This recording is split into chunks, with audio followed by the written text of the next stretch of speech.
Nick shouldn't be allowed back in. Nick burst the door down. Yeah. None of us are platforming him. None of us are like accepting him back in.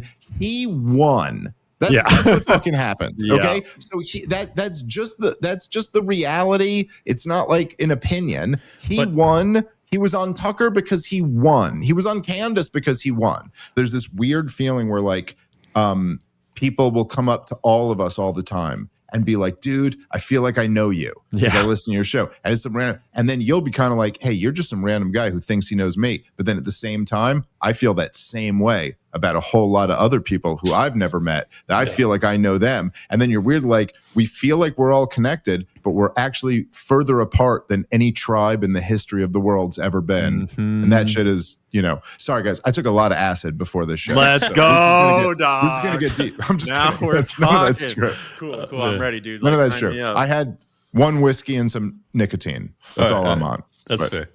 Well, if you want to do acid halfway through just to spice things up, that's fine too. That's right. I'm still coming down from my 20s, so I'm not worried about it, dog. Welcome to Ludi Lockdown. This is Clint Russell. Joe Rogan does this thing called Protect Our Parks. I'm starting up a new operation. It's called Protect Our, I don't know, it's a working title. Culture, Nation, something. Protect Our People? Protect Our People, something. We're working on it. I don't know. I dropped the link to this stream to Nick Fuentes. We'll see if he shows up, if he wants to round out the four horsemen of the woke right apocalypse. It should be fun. Hold on. Is that how the show is going? That Fuentes could pop in stone cold at any time? That's right. No matter what we're saying? That would be all right.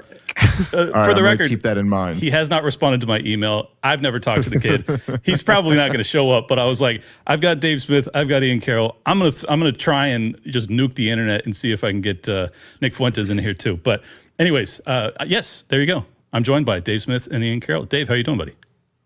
I'm good, man. I've been looking forward to this. This will be a fun show. Hell yeah, Ian, my guy. What's cracking, dude? It's great to see you again, and it's cool to finally get to talk to Dave. I'm stoked. This is crazy great. time in the world. I got a Santa mug here. Just trying to work on the Jewish stuff. I figure I come in with the Santa mug. Couple more Best sips way to get through to you guys. I mean, we're just trying to make it to Christmas at this point, I think, in America. Yeah, I'm getting nervous, honestly. All right, so Dave and I talk offline a lot. Ian and I do too, but I do have a question for Dave that came to mind based off of a deep dive in my own mind about the Charlie Kirk case that I've been wanting to ask Dave about. So I'm going to do that right now. Okay.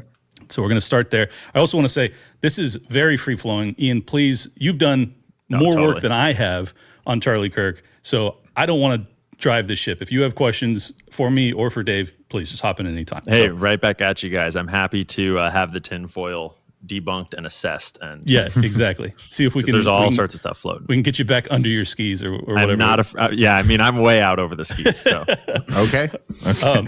All right. So based off of actually your telling of the story, Dave, you were basically saying, it just doesn't make any sense to me that you would have Josh Hammer be in this kind of coaching role for Charlie Kirk, because obviously Charlie Kirk is a much more gifted orator. He's actually much more likable. He seems to understand the history and the narrative, and he's just much more capable than Josh Hammer.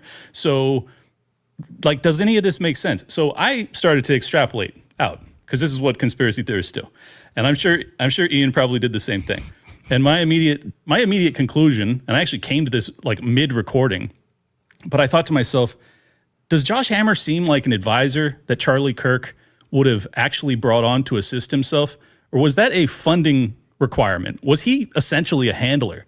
And all right, the reason, just to extrapolate a little bit further, the reason I say that is because at the penultimate event for TPUSA of this past summer, you have this opportunity to either go along with what your donors want or go along with what the audience wants, which is to have Dave Smith and Tucker Carlson and Megyn Kelly. Or you can get rid of all those people, appease your donors, and make peace with the world, right? He goes the opposite direction. He brings on all the people, and he tells Tucker Carlson, take the gloves off, say whatever you want. And then he feeds, and this is how I framed it, so tell me if you disagree. He fed Josh Hammer to you because you had already defeated Josh Hammer in that debate, and then you obviously did what you do, and you devoured him again. So my question for you, Dave, is do you think this was Charlie Kirk standing up for himself, that he was intentionally basically spitting in the faces of his donors who had been pressuring him for the past 2 years since he questioned the false flag narrative potential about October 7th? Well, okay, because there's a lot of questions there. So I think I've kind of like probably talked about most of these things publicly, but I don't know if I've like put all of them together. But so there's a few things there. So first of all, okay, Charlie had texted me about doing a podcast with him. It was after shortly after I did the podcast with Rogan and Douglas Murray, where we did the big debate. So shortly after that, he had texted me. I did share this text message publicly where he had been like, I forget exactly what he said, but it was basically like, hey man, like you did a really good job on that. Like, I thought Douglas was it was stupid what he was saying here. And I actually agree with you a lot more than I disagree with you, or something like that. And then he had said, hey, why don't we do a podcast? But it could be like what that was supposed to be. Like it could be like a real respectful back and forth, like let's really talk this through and hammer out this issue together. And I was like, absolutely, I'd love to do that. And then he was like, okay, hey, it was like a lot of like thinking out loud. And then he goes, hey, well, I'm doing this, what was it called? The Student Action Summit. Hey, maybe you want to come here and I could moderate a debate. And then we could do a podcast. That was like how it originally started. It was like we were going to do a debate and then a podcast. And then, there's all just like logistical issues and traveling. And I couldn't come in till the Sunday. It was a full weekend event. So it ended up just being the debate. Now, at first, he was like, who do you want to debate? Who would be a good opponent? And I told him, I go, well, how about Dave Rubin? Because I knew he lives in Florida and me and him had just been talking shit online. So I was like, maybe him. And then both him and Patrick Bet David had both told me no answer back from David Rubin. In fact, both of them were like, did he change his number? And then, good career saving decision, Dave Rubin. Yeah. So again, this is just full disclosure. And I think that I think this might actually maybe take away from the case you were laying out, but I don't know. It doesn't really disprove it. But then it was supposed to be Tim Kennedy. And I agreed to that just because I'm a UFC fan. And I'm a fan of Tim Kennedy. And then also I thought that would be like a good faith, interesting kind of debate. So I was like, okay, I'm down to do that.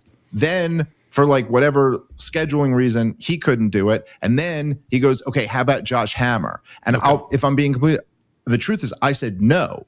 I went, nah, that doesn't really interest me.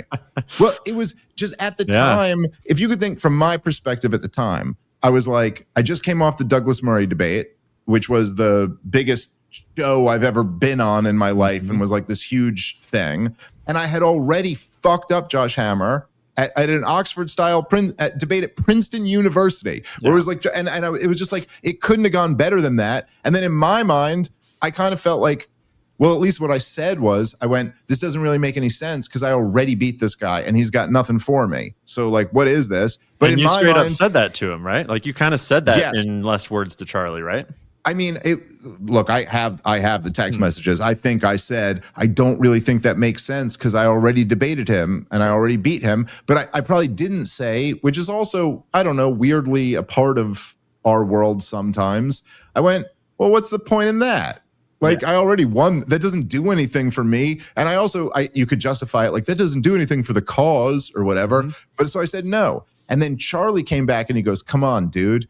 This will be so much bigger than that. This will be in front of the Turning Point audience and it'll get way more eyeballs. And then when he said that, I was like, the truth is these young right-wingers are really who I am trying to reach. So, all right, fine. And so then we worked out. So look, I'm just adding that to go. It's not like Charlie's master plan was you'll come in here and debate Josh Hammer. It was a plan D. I think that in a way, maybe the easier explanation here is that Charlie, like I said, Charlie's between this rock and hard place, which is much bigger than me or you or Ian. Like it's not any one of us. It's that the entire youth are turning against Israel. And his job is to be the Christian Zionist guy. And so I think he felt like he had to host the debate. Like, and maybe that was a good way to placate everyone. You got your donors here, you got your kids here. Maybe if I just moderate the debate. And so But that, again, I don't know the answer to your broader question here. But that being said, he ultimately did put on the debate versus me and Josh Hammer. And yes, it did seem like he's feeding his boy to like the wolves. And yes, to your broader question, does it make any sense at all that Charlie was going to Josh for talking points and messaging? No. I mean, come on. Like, objectively speaking, no. Charlie was much better at that than Josh Hammer is. And okay, and I'm sorry, I don't want to ramble for too much. This is the last thing I'll say and turn it over to you guys. But I think that, Candace recently said some proverb, which I won't be able to repeat, but it was like, you take the king's money, you fight the king's war type shit. Mm-hmm. And I do think that there's a dynamic where Charlie got a lot of advantages that the three of us have never gotten, like, and I don't want to speak ill of the dead. And Charlie was a really good guy to me, and I think a good person. So like, I'm not like saying anything, but he was very talented and very hardworking and all of those things, but he blew up younger in life than any of us ever did. And he got a lot of funding from this cabal apparatus. Yeah. Yes. Yeah. And there is something to be said for like, and I'm not saying that like Charlie Kirk had the right to say the right thing and break from them, but at the same time, the example I always use is like, if you guys are wrestling fans at all, the Montreal screw job, the famous story about Bret the Hitman Hart. And I just never, in all those documentaries and all the retellings of the story, I was never on Bret Hart's side. I always thought he was crazy. Like, it was like, dude, what are you out of here? He's like, I'm not going to lose the title. You're like, dude, you didn't win the title. What are you talking about, dude? It's not yours to decide whether you lose it. Like, we scripted that you won it, and now we're and look, I'm not saying it's an apples to apples, but you can understand where if billionaires are going to put you into prominence, they're also going to put the people around you who they think ought to be the people. And so what exactly was Josh Hammer's role? I don't know. He seems awfully close to Israel and then awfully close to Charlie's inner circle. And I'm not exactly buying his story that it's that Charlie was so smitten and taken by his book. I don't know. I haven't read his book, but I debated the guy twice, and he's got nothing to say about the subject. Yeah. I mean, for example, you would have probably way rather debated Charlie than Josh Hammer, and I think we can all assume that Charlie would have given you a way more intellectual and cogent debate than Josh Hammer would have. And probably, right? Probably. In a way, yes and no, but then the no side to that, yes, he was capable of it, but at the same time, the difference is that Charlie would admit when you have a point. Exactly. And and Josh wouldn't. Yeah. Josh would deflect. He's doing that. Charlie, the reason why I was actually really, it would never happen, but the reason why I was really into doing a conversation, not even a debate with Charlie Kirk about it, is because he was the type of guy that I almost feel like you'd be like, but I could go, but Charlie, like you get this. And he would get, I had a few moments like that with him off stage, and he would just kind of smile and look away but like, you just, I don't know. So like, I get your point, but at the same time, I think Charlie wasn't dishonest enough to actually do that and not admit, all right, yeah, I get your point on that. Well, I see. I think this is kind of what I'm hinting at is that Charlie Kirk was kind of like Bret Hart in that he was telling Vince McMahon, I'm not giving up the belt. And they're like, this is not your organization. You don't get to decide to hold the belt and to continue to go off script and say whatever you want. You have to walk away. But he's like, no, I'm not going to walk away. For the record, I was just using that as like a way to think about it. Like I side with Vince McMahon in that, but I side with Charlie Kirk in that. Like But to be fair, Vince McMahon wasn't genociding anybody. Yeah. You know what I mean? He was just he was shitting on bitches, evidently. But that's a separate story, and I don't approve of that either. But it's not as bad. But yes, that's right. That's right. Unsanitary. And Charlie signed that deal, so to speak. He made that agreement when he was a kid. Like, he was 19 and got scooped up by Bill Montgomery, who's in his 70s. And then this whole apparatus of 501c3s and 501c4s and all these other organizations sort of spring to life around him over those next like 8 years. And show me a 19-year-old kid that understands the implications of what that agreement is going to come down the line. But I think that, I would assume, I certainly don't know, but I would assume that Charlie felt like he was at least, the major contributor to building the organization. Like, certainly I would assume that he felt like his vision should be steering the ship probably, but. Well, look, but I mean, that's one of those things where, and I've experienced this in life before, everybody reasonably probably felt like they were responsible for building it, and like the funders and the backers also probably reasonably thought they were responsible. Because look, I mean, I don't know, and I don't know anything about him, but what's the new kid who Turning Point's trying to push? Hollyhand, Brylan Hollyhand. Like the all I know is that his sign has to cost like $5,000. I'm sure that the sign he's touring with costs more than my car. So, well, look, I don't know. I mean, look, he kind of seems like he's AI. I mean, but I'm sure he really exists. But it kind of seems like he's an AI video. But like, there is a thing about him where you're like, look, I don't think that is exactly gonna work. But you are like, yo, he is really talented, actually. Like, I saw him say the thing, and you're like, well, this is like kind of weird. It's kind of weird to have a kid spitting like this kind of perfect script at you So anyway, I guess my point is, Charlie was crazy talented. He was an unbelievably talented guy. He also had a thing that I'm not sure any of us have, or actually I'm sure none of us have, where there's this certain talent. And by the way, Ben Shapiro had this too, where, there's this thing when there's a certain talent when you're 18, you're already 50. Yeah. He's already like a 50-year-old man. He's already wearing a suit and tie. And he's already like, I just want to get up and work all day long and all toward this. And like, Charlie was incredibly driven in a way that I think people on the outside looking in think we're all the same. But like, no, there's a real difference between what he was doing to what the rest of us were doing. So they find guys like that. Quick interjection. Like, the only person I've ever met that reminded me of him is Vivek Ramaswamy. I went on the campaign trail with Vivek. I've heard that from other people too. Dude, hard charging, super brilliant, polished. You're like, are you a robot? Like, I'm not even sure you're a real person. But sorry, go ahead. Yeah, and like, no, but it's an interesting thing, because I'll be the first to say I have none of that in me at all. Like, I mean, I am like, I want to hang out with my wife and kids, and then I want to read a book before I fall asleep, and maybe talk to you two guys. And then, but that's, I don't have that, like, I'm going to conquer the world type energy. And I want stuff. I mean, I want to be successful, but I don't have that. And so they find people like that. But at the same time, there's also a lot of people like that who never do anything. But you find someone like that, and then they decide, we're going to launch you into superstardom. You could say it's really you. Sure, it is. It is you who built that. At the same time, would you have built anything like that if those guys hadn't like all aligned behind you?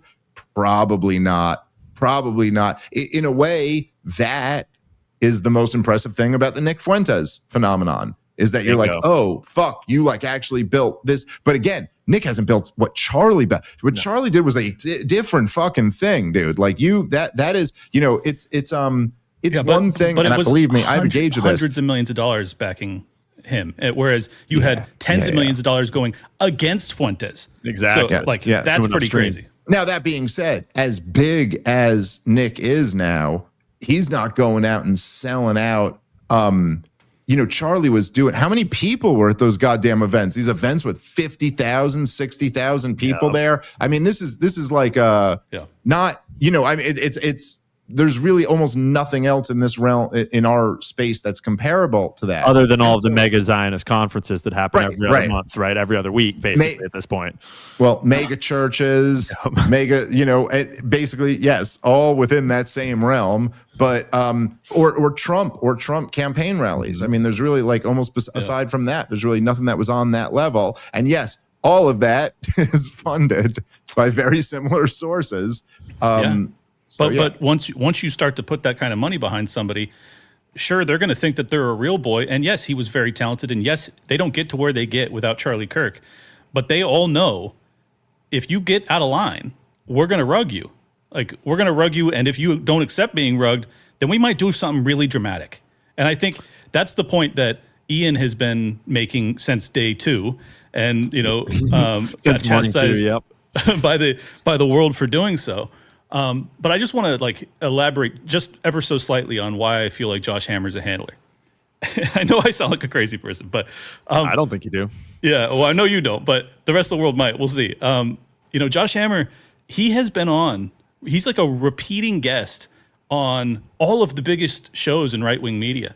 And if you look at his podcast, it has as many episodes as mine. Wait, what shows? What shows Yeah. is he a repeating guest on? Oh, sorry, not on Joe Rogan or any of those, but I'm saying like No. But I know. I just genuinely don't know what shows is he a repeating guest on because you've never seen the episodes. I know. Right. He writes for Newsweek or whatever. No, he goes on. Is he on? He's a regular guest with Megyn Kelly. He was a regular guest with is Charlie Kirk on his show. Regular guest with Glenn Beck. I think Posobiec as well. He's like a basically Okay.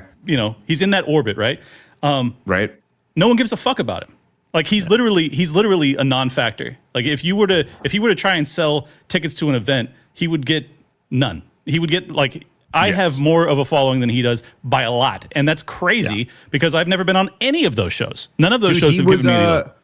Dude, did you see he was whatever his podcast that was like the response to the Tucker Fuentes episode? I saw it had like on Newsweek's official YouTube channel, and it's Josh Hammer, the guy who's involved.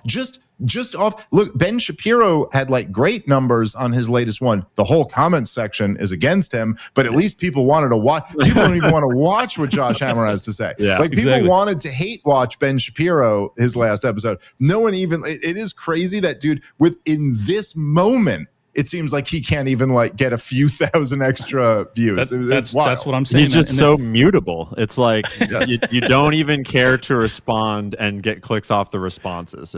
But I will say just because I'll just say that to the framing aspect, I get your point with all of this, and we could go down all these down these paths. But also, I would just say that it's a little bit subjective, or from your perspective, to say who got what type of pushback. Because like if you're saying Ian got a whole bunch of pushback for saying it was Israel who did this 48 hours after this, believe me, I got a lot of pushback for saying that there's no evidence that Israel. Yeah, exactly. I think you probably got more pushback than me. I mean, like if we're talking about in the world of people who are watching this show and in the world of people in my comment section, it was, dude. It might have been Ben Shapiro's last episode, or Steven Crowder when he debated me in his comment section. My whole comment section turned on me for that. So just saying, I actually think in a weird way that was the more that'll get you fucking hated, at least in our neck of the woods. Let me just finish my point, and then I want Ian to hop on this. Sure. Because I look at like the reviews for Josh Hammer's podcast. He's the editor-in-chief of Newsweek. He does all of the biggest hits in right-wing media. I do none of those. I don't work for Newsweek. I'm literally just a guy on Twitter with a podcast and a microphone. That's like all I do. I have more than 4 times or 5 times the reviews on Apple Podcasts. I have way more viewership, way more listenership, way more followers.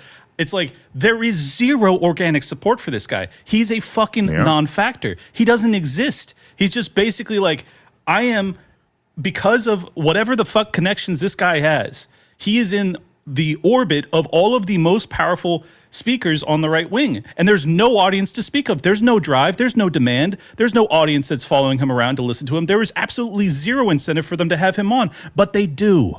Why, Dave? Why the fuck do they have Josh Hammer on their show over and over again? You see what I'm saying? And it just strikes me as like, this guy is an op. Sorry. I don't think he's the only one either. I think there's a number of them just like that. Yeah.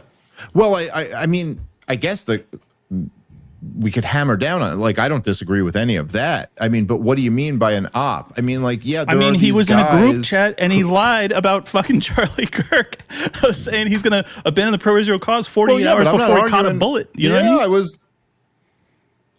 Sure. Yes, I know. I thought that was wild. I talked about it a bunch on my show. This was that was an insane revelation that Candace brilliantly pulled out of him. But I don't know what exactly... I feel like it's almost saying with the tone that I'm arguing with you on that. I don't know what you mean by an op. Sorry. I think that, he was, look, what exactly the hell he's doing there and why all these people have him on. I mean, look, that's a good question. I really have absolutely no idea to that. And I think that the most probably, aside from all this stuff we're saying, because there is an essence of it that's just kind of speculation, where it's like, why would Charlie have this guy who sucks so much around him? Like, he's not even good at what he's supposed to be good at. How is he even helping? But the fact that we have that he went out and lied through his fucking teeth in the wake of the biggest like political assassination of our lifetime during an active murder investigation, that to me would at least make him a person that the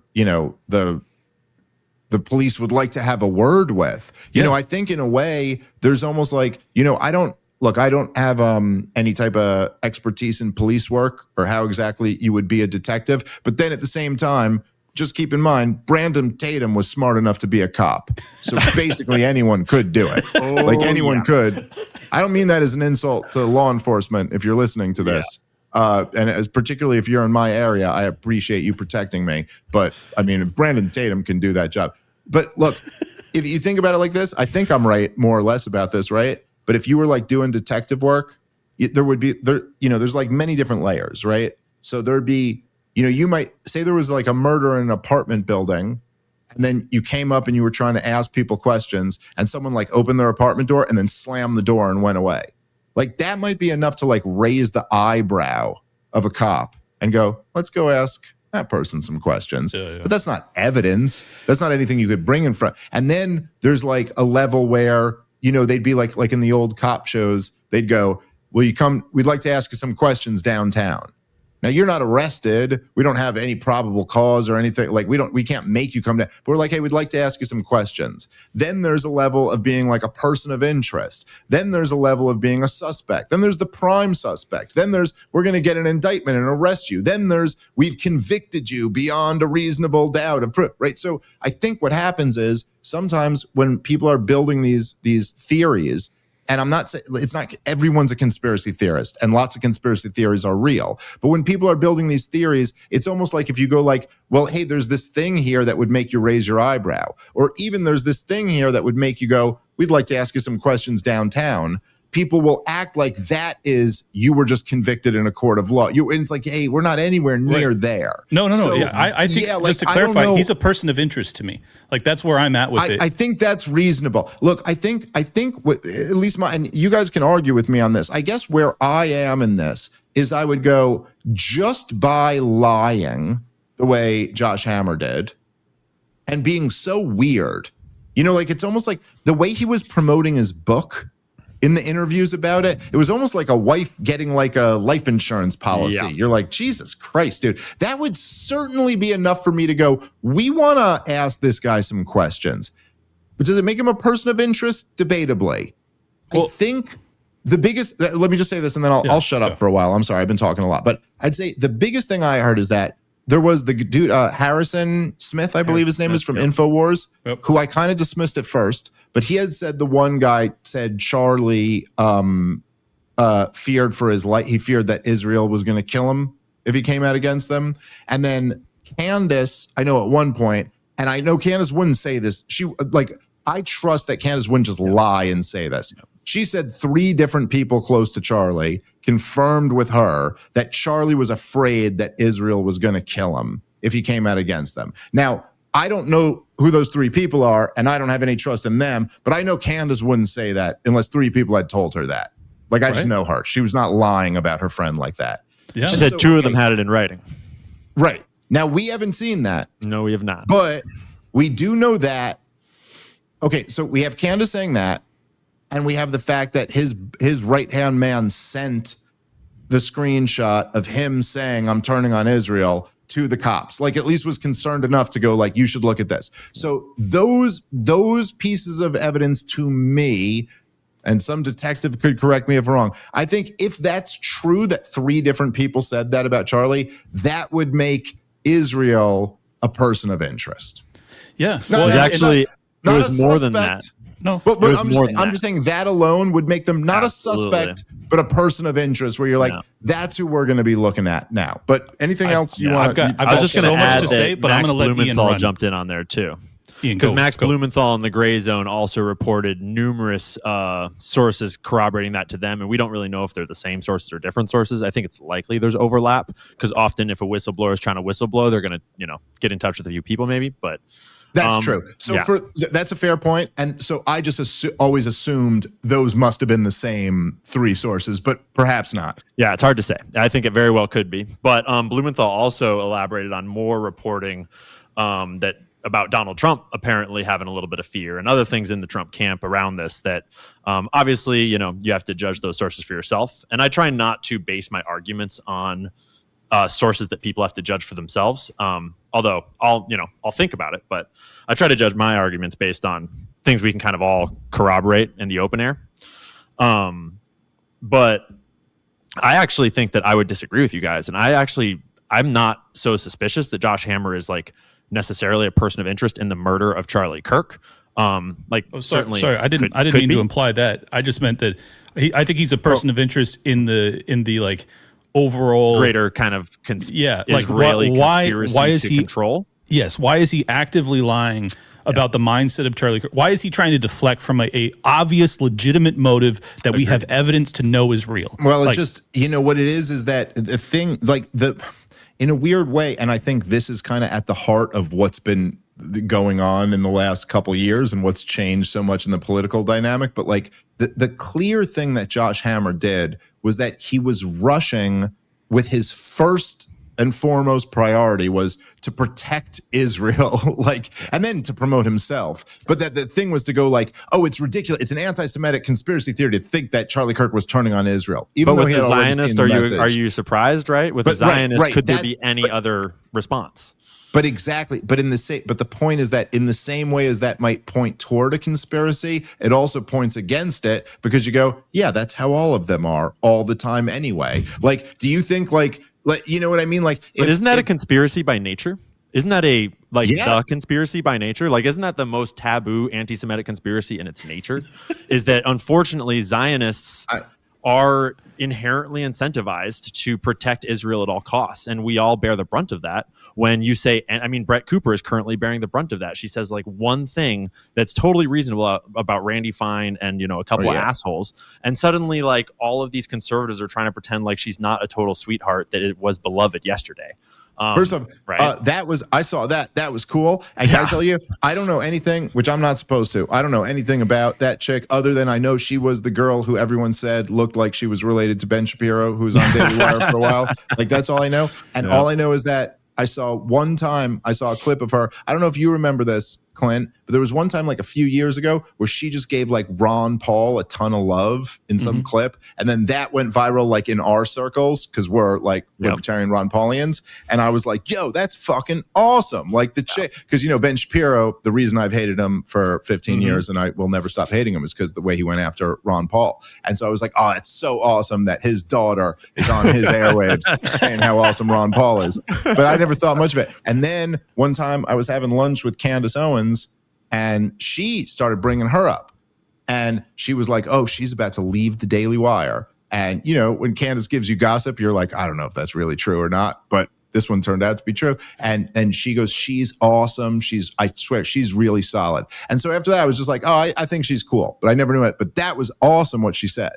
I thought it was perfect. And it was a perfect, totally reasonable point. And to what you're saying, Ian, the thing about that being the most anti-Semitic conspiracy theory of all is well, yeah, according to those fucking liars, that's what they would tell you is the most anti. But of course, in reality, that's fucking just obvious. The idea that the idea that Ben Shapiro or fucking Ted Cruz or any of these motherfuckers have loyalty to Israel is they fucking say it in their own words. And then if you turn around and say it, that's oh, what now you're anti-Semitic or something. So no, the whole point is that obviously all these guys, does anyone, any of them, dude, but it's not even a Jewish thing. It's partially a Jewish thing, but it's if Ben Shapiro or Ted Cruz or Lindsey Graham or Randy Fine or Brandon Tatum, for that matter, if their wife on their deathbed said, I've been thinking about it, and I think the way Israel's treating the Palestinians is just wrong, and then died, and then a camera asked them, what did your wife say on her deathbed? They'd go, she said Israel was the greatest country ever, because they will just protect them at all costs. And it's very bizarre. But that's literally what happened with Charlie. But this is not him dying of natural causes of old age. This is him getting shot with a high-powered rifle. You know, like this is a big fucking deal, David. Sorry, I know I sound like I'm yelling at you, but I'm not yelling at you. I'm just like, I'm genuinely freaked the fuck out that I saw a guy that I kind of knew a little bit that's in like basically a colleague of ours in this world get clapped for fucking no reason, and he seems to be a really good guy and a family man, and no one gives a fuck. Posobiec doesn't care. Nobody fucking cares. It's like, why do I care more than all of his friends? This is crazy. Yeah, and then Posobiec just then goes on. So like, you're going to contaminate the crimes. You're going to contaminate the trial if you suggest anything, if you ask any questions, if you presume anything, like as in, you know, innocent until proven guilty. This is America. Yeah, that's true. So Posobiec proceeds to go on to X and basically daily post, I saw a leftist shoot and kill Charlie Kirk, right? And I saw the left cheer. And it just over and over and over that exact same sentence. It's like, dude, did you ever leave the intelligence agency that you used to work for? Straight because MK this Ultra. is weird, dude. And there's so many other establishment figures like him that were supposed to be Charlie's best friend, not to mention all of the TPUSA insiders that have openly lied multiple times throughout this case and said things that are physically impossible. They just left Candace Owens in the wind. She's like, Charlie was saying he was abandoning the pro-Israel cause, and they all just go, lying bitch, crazy bitch, and you're like, what? And then it comes out of this. Well, true, they openly and lied about it. on. It's unbelievable. Like, as in, for example, board member goes on to PBD and says, no, Candace has nothing to do with the company, and she hasn't been there for years and years and years. And it's like, not only was she there like this year, but she also, Charlie was saying he was going to invite her back. Well, I know this from in the last year, just hanging out with Candace and hanging out with Charlie, and both of them came up when I was hanging out with both of them because, you know, of course, we talk about all this shit when we're together, and both of them spoke about each other with the utmost, like, just love and admiration. Yeah, like every time I more so, you know, it's weird now after someone's, you know, been killed like that. But like, I was more, when I was talking to Candace, I was like, what the fuck's up with Charlie? You know, like, I was like, what is up with it? You know, and this is before, when I was talking to Candace about this was before I kind of like became friends with Charlie. But I was like, you know, what's up? And she's like, he's the greatest guy ever. And she had never had a bad thing to say about him. She loved him. And that's real. And I think it's something you could see in Candace's coverage of this, is that she's like, and it's part of the reason why she's had such high ratings. This isn't to take away from like the quality of her show or anything like that, but there is something just really compelling about, like, you're watching. First off, Candace Owens is like, you know, you guys all know it's Candace. She's a fucking pit bull who's just fearless. You know, she gets a hold of something. She's like, I don't give a fuck what you call me. I'm going to shake this thing till I find something out of here. And like, you know, I think probably every now and then she latches onto things where there's nothing to shake out of there. But then every now and then she latches onto things and you're like, oh, you shook a few fucking solid pieces out of that thing. But the thing that's been crazy about her coverage of Charlie is that you could tell she's also like in deep grief, like a real, like, I just lost my fucking brother, you know, type of grief. And he spoke the same way about her. So Eric, that dude, Eric on Patrick Bet David, who's like, oh, she wasn't, that's bullshit, dude. Yeah, Charlie loved her. She wasn't out of his inner circle at all. I could tell you that for sure. And in terms of being rattled, believe me, I think I'm quite rattled by this whole situation. I mean, again, on top of the whole other thing, I got to know Charlie this year. It's very fucking weird. You were just with him 2 months ago, and the debate that you had. Me being there is part of the reason why he was killed. Of course, so it's like a very weird feeling. This is why I'm trying. This is why I'm trying to clarify. But if we're building a fucking case, look, if we're actually building a case to build a theory, like you were saying, Ian, right? And there's always been. And I said this, look, I know I criticized you, and I didn't mean to like go out of my way to like pile on you. Totally but legit. I did go like, hey, dude, like, we can't just say Israel did this after. But when I've given you, and I have given you a lot of credit and given you props on my show before, one of my favorite things about you was always that I loved that you didn't have the fake certainty that Alex Jones always had. And I like Alex. I have the documents. He's been very cool to me, but it was always, Alex always presented everything as if it was a certainty when he was right or when he was completely wrong. Like, I mean, just so many, whereas Ian would always like, and you know, you would always have these things where it would be like, now listen, there's this declassified document. Isn't that interesting? Now, we don't know exactly what this means, but like, look, I mean, that's pretty fun. And I always thought that was a better way to do it. And so, like, if we're building a case here, we can't just go, hey, this is weird and this is weird. We got to go, okay, let's really look. Clearly, there's one element to this that's just undeniable. Charlie was going through a profound thing over this Israel question. Look, everyone is going through a profound thing over this. I just had a post on Twitter today about, and people are giving me a lot of shit about this, but isn't it crazy? Donald Trump came in with the greatest opportunity in the history of the world a year ago. And right now, there's a fucking communist mayor in New York City. The Democrats have had a good night. The Republicans are having a civil war. And it's all over the goddamn Israel issue. It's like the whole thing. And so obviously, Charlie Kirk was also in the middle of that battle. But the fact that he was in the middle of that battle and the fact that all the fucking handlers who had been placed around him all lied through their fucking teeth, and the fact that Netanyahu tried to use it and all of that, none of that actually proves anything about what happened. It's just it doesn't prove it. Like, but man, is it fucking weird. But let's rewind to the beginning. Let's rewind to the beginning. Yeah, that's right. The controversial tweet, because your criticism was totally not taken harshly, and I love it when people that are respectable, that are thoughtful, criticize, because that's how you have good conversations instead of having like fucking shills criticizing, because then you can't actually have a conversation there. Sure. And so my thinking, like when I post this very controversial tweet the day after, if I remember the wording correctly, is that I'd kind of watched the day before and I had actually purposely stayed out of it for one day, which, took some doing, because I am young and rash. And on that first day, obviously the internet was going crazy, and the internet was already speculating wildly about Israel. And I was watching that happen. And in the morning when I woke up, I mean, my first thought here is that, and I'd be curious what your opinion is on this, both of you, is that when I look at a high level political assassination, kind of at the caliber of a JFK, maybe a little below, but certainly not a lot of comparable assassinations, in my mind, the chances of that being a lone nut versus an intelligence agency, it is already more likely that it's an intelligence agency without knowing anything else about it.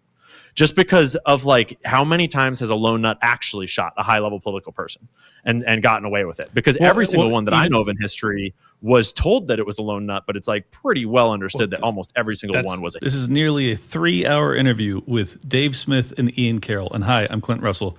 I'm the other guy. Look, I'm not putting any ads in here. That's how much I appreciate you guys' time. I'm going to keep this really short. If you want to support the show, fucking like, subscribe, comment. If you really love it, obviously share it around. But even more importantly, you can drop a super chat down below, or you can go to @LibertyLockPod on X. You can subscribe there. I'll follow you back. You can go to libertylockdown.locals.com. I'm going to keep this really short. That's it. That's all I got to say. Oh, and if you want to just get cozy, go to mypillow.com, use promo code LOCKDOWN. Let's get back into the show. That's exactly the point I was just going to make.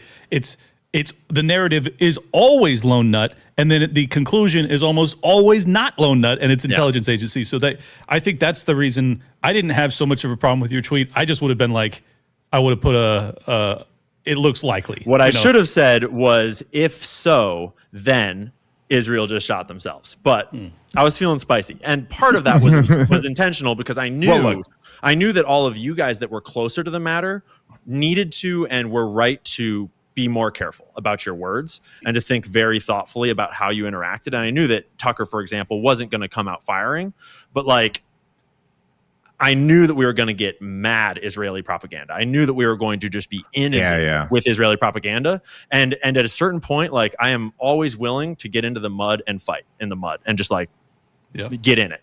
And so I was like, I'm perfectly okay with posting something that's a little more bombastic, because we are about to enter the craziest mudslinging festival that we have ever seen. And I certainly didn't want the conversation about maybe it's Israel to die on the vine while they produce the narrative that we're obviously about to receive. So that was my thinking at the time. Okay, so I can look, I can understand all that, and look, there's been many times that I've gotten a little out over my skis or said something a little, so I'm not like holding that against you. And I would think that, and I would like to think, at least in my case, and I think in your case too, that usually even if we get a little out over our skis, we're at least pointing, in the right direction. Hopefully, yeah. And so, right. And so first of all, I would just say, Clint, to your point, I get what you're saying, dude, but like we can't get emotional about this and start thinking like women here. So I get like if you just go, oh, isn't that weird that all this was going on and then he got killed? It's like, nah, dude, that's not. Hold on, again, that's hold not, on, Dave. Let me. Yeah. This is what I've been trying to give. Well, hold on, but I want to hit both of these points. But okay, go ahead. No, I just want to say the whole reason I've been trying to give Ian the floor is because I followed this.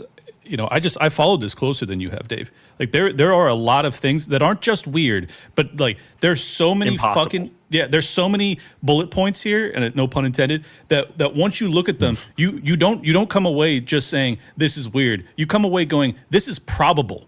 Like that's really where I'm at with it. I'm not saying it's guaranteed. I'm just saying it's like.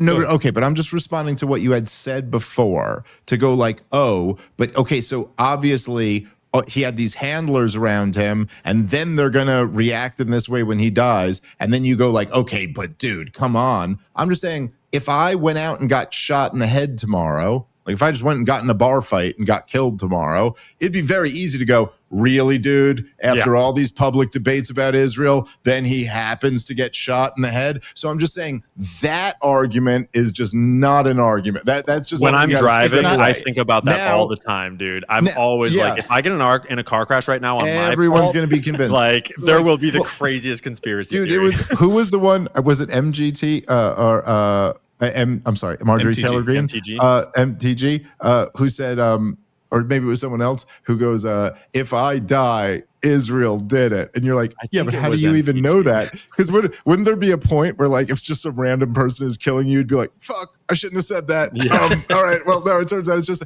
so anyway, I'm just saying, all I'm saying is like, again, I'm not saying you have no case here. I'm just saying, I want to make sure we remove the stuff that isn't real evidence. Like I remember there was this guy, who, okay, I really just stopped responding to him. Ian, you may know who this is because he I think Jason runs Goodman? No, okay, but he made this he made a documentary about how Israel killed JFK and did 9/11. And he was like, dude, you have to watch this documentary. It's going to blow your mind, Dave. I know you're not convinced of these two things, but it's going to fucking convince you. You got to look at this. And I watched the documentary and I got through literally the first 3 minutes of it. And the first 3 minutes were a thing where he goes into this whole thing about during 9/11, they have that interview, which you guys may have seen, with the Israeli chick. And she's on the ground and she's like smiling. And he's like, what is she smiling about? Blah, blah, blah. And it just made me turn the thing off. Because I just went, dude, this should be cut out of your documentary. I know this isn't evidence. We have to think like grown-ups here. Like this. So again, I'm not saying there isn't any evidence. I'm just saying when you start with, and then that same guy, this is all I remember about him, is after Trump got shot in the ear, he was like, Trump never got shot. It was Israel, and there was no bullet, and there was this. And I'm just like, dude, I'm curious you guys who you're like talking about. I'm not sure. And just to clarify, I'm not a no planer. Ian's point, if you want to say, would you go, hey, high-level political assassinations, right? Do they almost always end up being more than what they seem to be? Does there always end up at least being unanswered questions that really point in the direction of there are unanswered questions? You know, like I don't know what was ever proved about Hinckley shooting Reagan, but I do know that he had what's his name, Bush's brother's like name in his address book, and that he had like all this, and that's enough to make you go like, I think there was some more to that. So if you want to go, hey, like to that point, there is a more than 50% chance that like there is something more to this. That I would go, yeah. Well, probably. And then, I mean, it does seem like that. JFK, RFK, MLK, Fred Hampton, like all of these major political figures. And you got to keep in mind too, this is all pre-internet, dude. Like they could get away with fucking anything. Like it was so easy. Yeah. Think about how easy it is today. Because they just deluge you with like propaganda and shit, they could still get away with crazy stuff. They got away with releasing a bioweapon on the planet that was man-made, and no one even gives a fuck. We've all moved on. It was the largest transfer of wealth in human history. No one gives a fuck. It's like it didn't even happen. My whole show's named after it. No one cares. It's fucking crazy. and we have the internet, right? We have the internet. I'm just saying. But it's not exactly like it didn't happen, man. Like that's part of the reason why we're all like getting the traction we're getting. That's true. You know, that's true. But sorry, just the only point I'm making is that like almost all of those high-profile political assassinations were the government. I think it was almost always domestic intel. Well, were all of them the government? I mean, probably a lot of them were. And then probably a lot of them were. I think the government is kind of a misnomer in that case, though. Yeah. Because really, deep state whatever, is a better generalization, but even that is kind of a and misnomer, even that's right? a generalization. And then like them doing it versus them letting it happen is an important distinction, But hold on. I think that the clarifying point there is that if you can kill somebody and get away with it, like the president of the United States, you are the fucking government. Like you're the real government. You're like all the other bells and whistles and shit, the FBI, the CIA, like the president of the United States, the Congress, none of y'all are the government. If you can murder people in front of the world and get away with it, you govern this bitch. Like that's the real power. Well, isn't that the ultimate libertarian insight? Like the real fucking libertarian insight, right? That like, it's just, there's really call it whatever the fuck you want to call it, but whoever is enforcing their will on someone else is essentially the government in that fucking instance. So that's Monopoly right. on violence. And look, I think we should all be open to the possibility too that like even within, like even to like the point that you were just like getting at, Ian, where you go like even the deep state isn't quite enough, right? Because you all know there are people who work for the CIA who would swear and pass a fucking polygraph test that they'd be like, none of these conspiracies are fucking true. Like the CIA doesn't do that. But that's just because you don't know about any of that shit. Like you're just not in that fucking department or in the club group, which in fact, to the best of my ability, because like I said, we're all conspiracy theorists. So if my conspiracy conception of the world is correct, to the best of my understanding, I think it's all at this point fucking subgroups that have long almost been disconnected from actually the CIA and the Mossad. Like essentially they all started contracting their shit out to like smaller and smaller groups that almost operate above those organizations with the weight of them,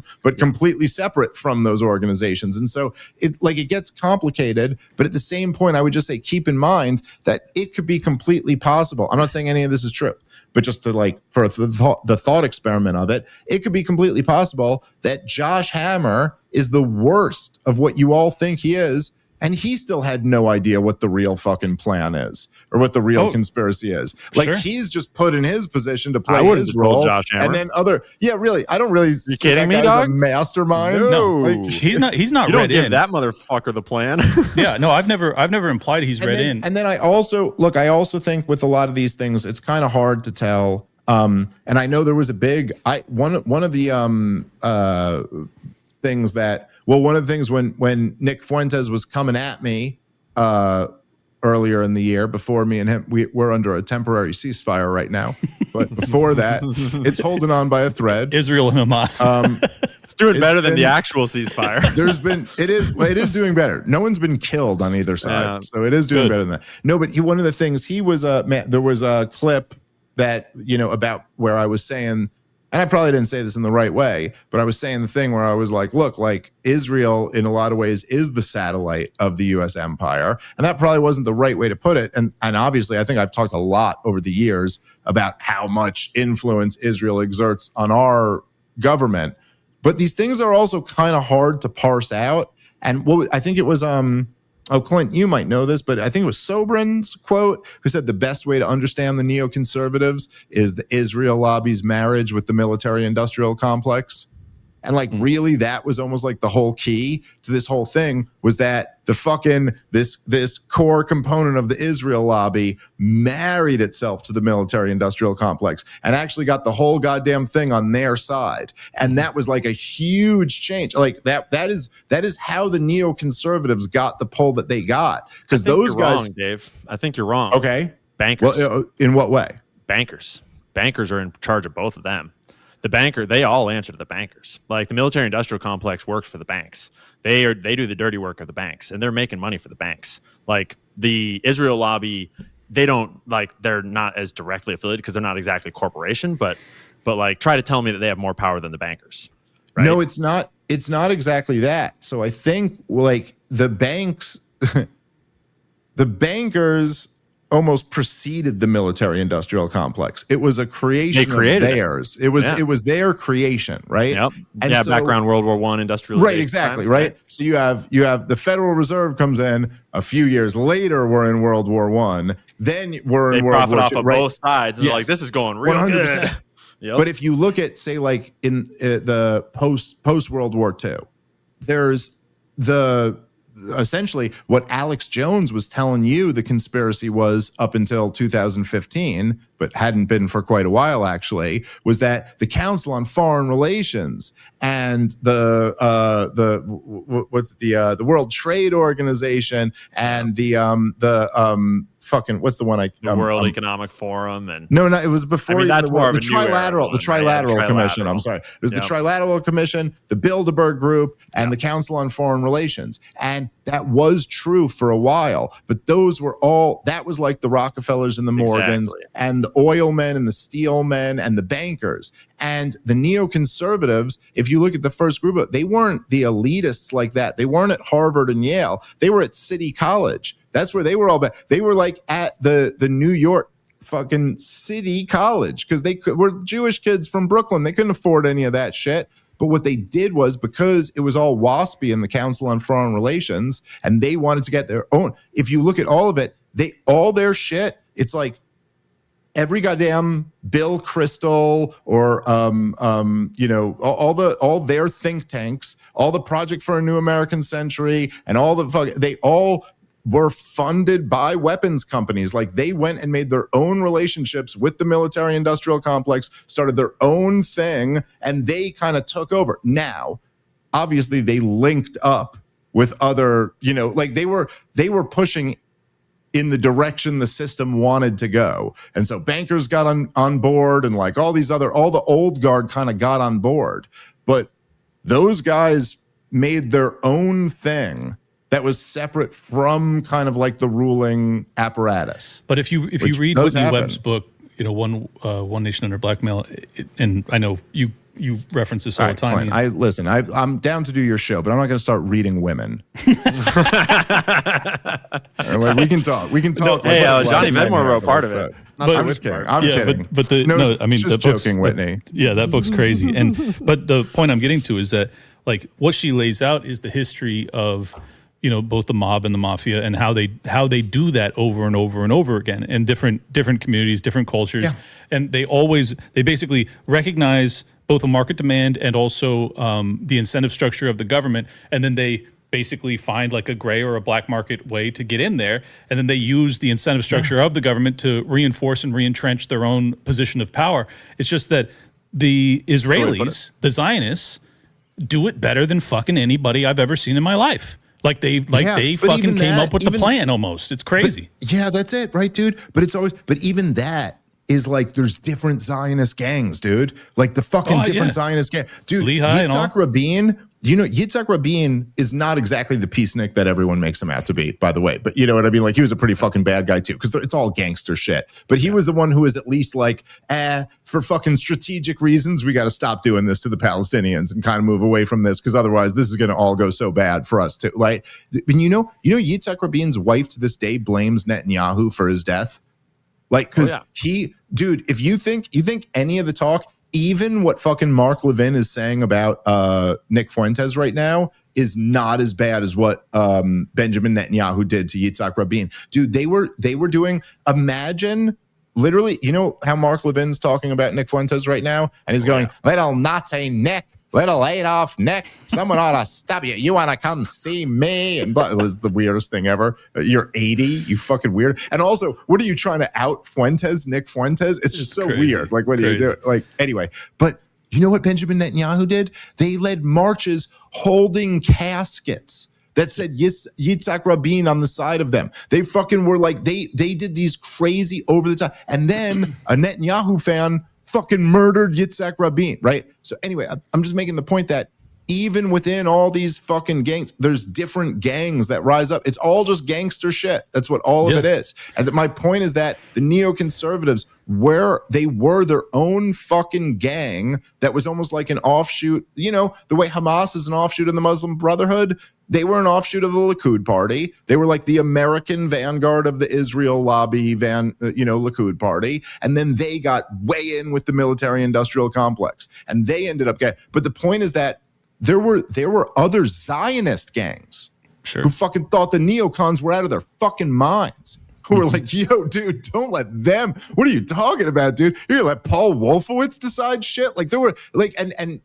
then there were like, there were other, there were other groups of just like hawkish Americans who were like, hey, I kind of like this because we could get these wars going, but then let's get some other wars going. And like anyway, I guess my point is just that there's all different groups of those. But the neocons particularly found their lane and took over. Yeah, no, I've never viewed this stuff as like a monolithic evil entity. It's obviously, it's very complicated, but I also do recognize like the outcome of it has been that my country has been fucked up by these people, like that's just the truth. And I think that, this is why, I did an episode that went crazy viral over the past week, breaking down essentially why I think Nick Fuentes is such a phenom.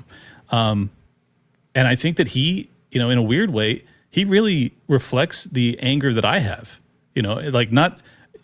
philosophically, he and I differ tremendously, but we align very similarly on how furious we are at the trajectory of our country, at the leadership of our country, the government of our country, the politicians of our country, but also the media, the entire environment. It's fucking disgusting. And nobody's actually standing. And it's weird because like, this is the void that Ben Shapiro briefly filled, kind of a role model for young men, but never really. And then Jordan Peterson came in and really became that for a while. And then he got fucking strung out and started to tell people to take vaccines and lost his fucking mind. And I still love Jordan Peterson. I'm not talking shit, but let's be honest, he fucking ate ass over the past couple of years.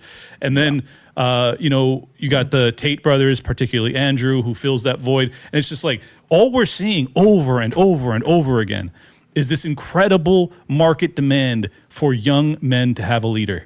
And it's like, all right, here's your next one, Nick Fuentes. Sorry, you guys keep fucking destroying the guys who step into this void.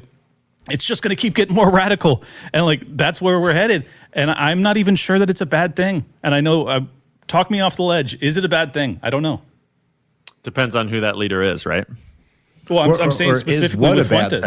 I'm saying what a bad thing. No, I'm saying specifically Fuentes is him being, because I think he's the most popular voice amongst, under 30 crowd that is politically activated in the country right now.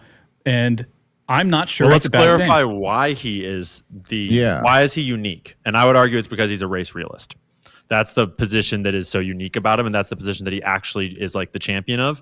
And that is not just about the Jewish question, although I think that like I used to kind of oppose him on his take on that, but ultimately I've been largely swayed by a lot of his perspectives on that side of the argument. But I think that it, like, even people that aren't looking at that side of it, is like the race realism is like, there's these clips of like black people watching his take on black people, and they're just like, that's a good point. Like, I mean, not all black people, obviously. No. Those videos I've seen, they're hilarious. They're great. Yeah, they're great. Because I think that there's a level of honesty to that, a level of authenticity to that race realism that. And unfortunately, in times of extreme global poverty or national poverty, racial tensions flare and class tensions flare, and race is just unfortunately tied to class in this nation too. And so I think that what's so unique about him that makes him fill that void, because it's not like he's a particularly manly man. Sorry, Nick. Like he is who he is. But he's not like some big hulking dude that's like your typical alpha, but it's that honesty and that authenticity that I think is what's resonating with young men. And like honestly, I think for me, it falls on deaf ears when people try to paint it as though he's like some terribly dangerous force, at least in his current incarnation.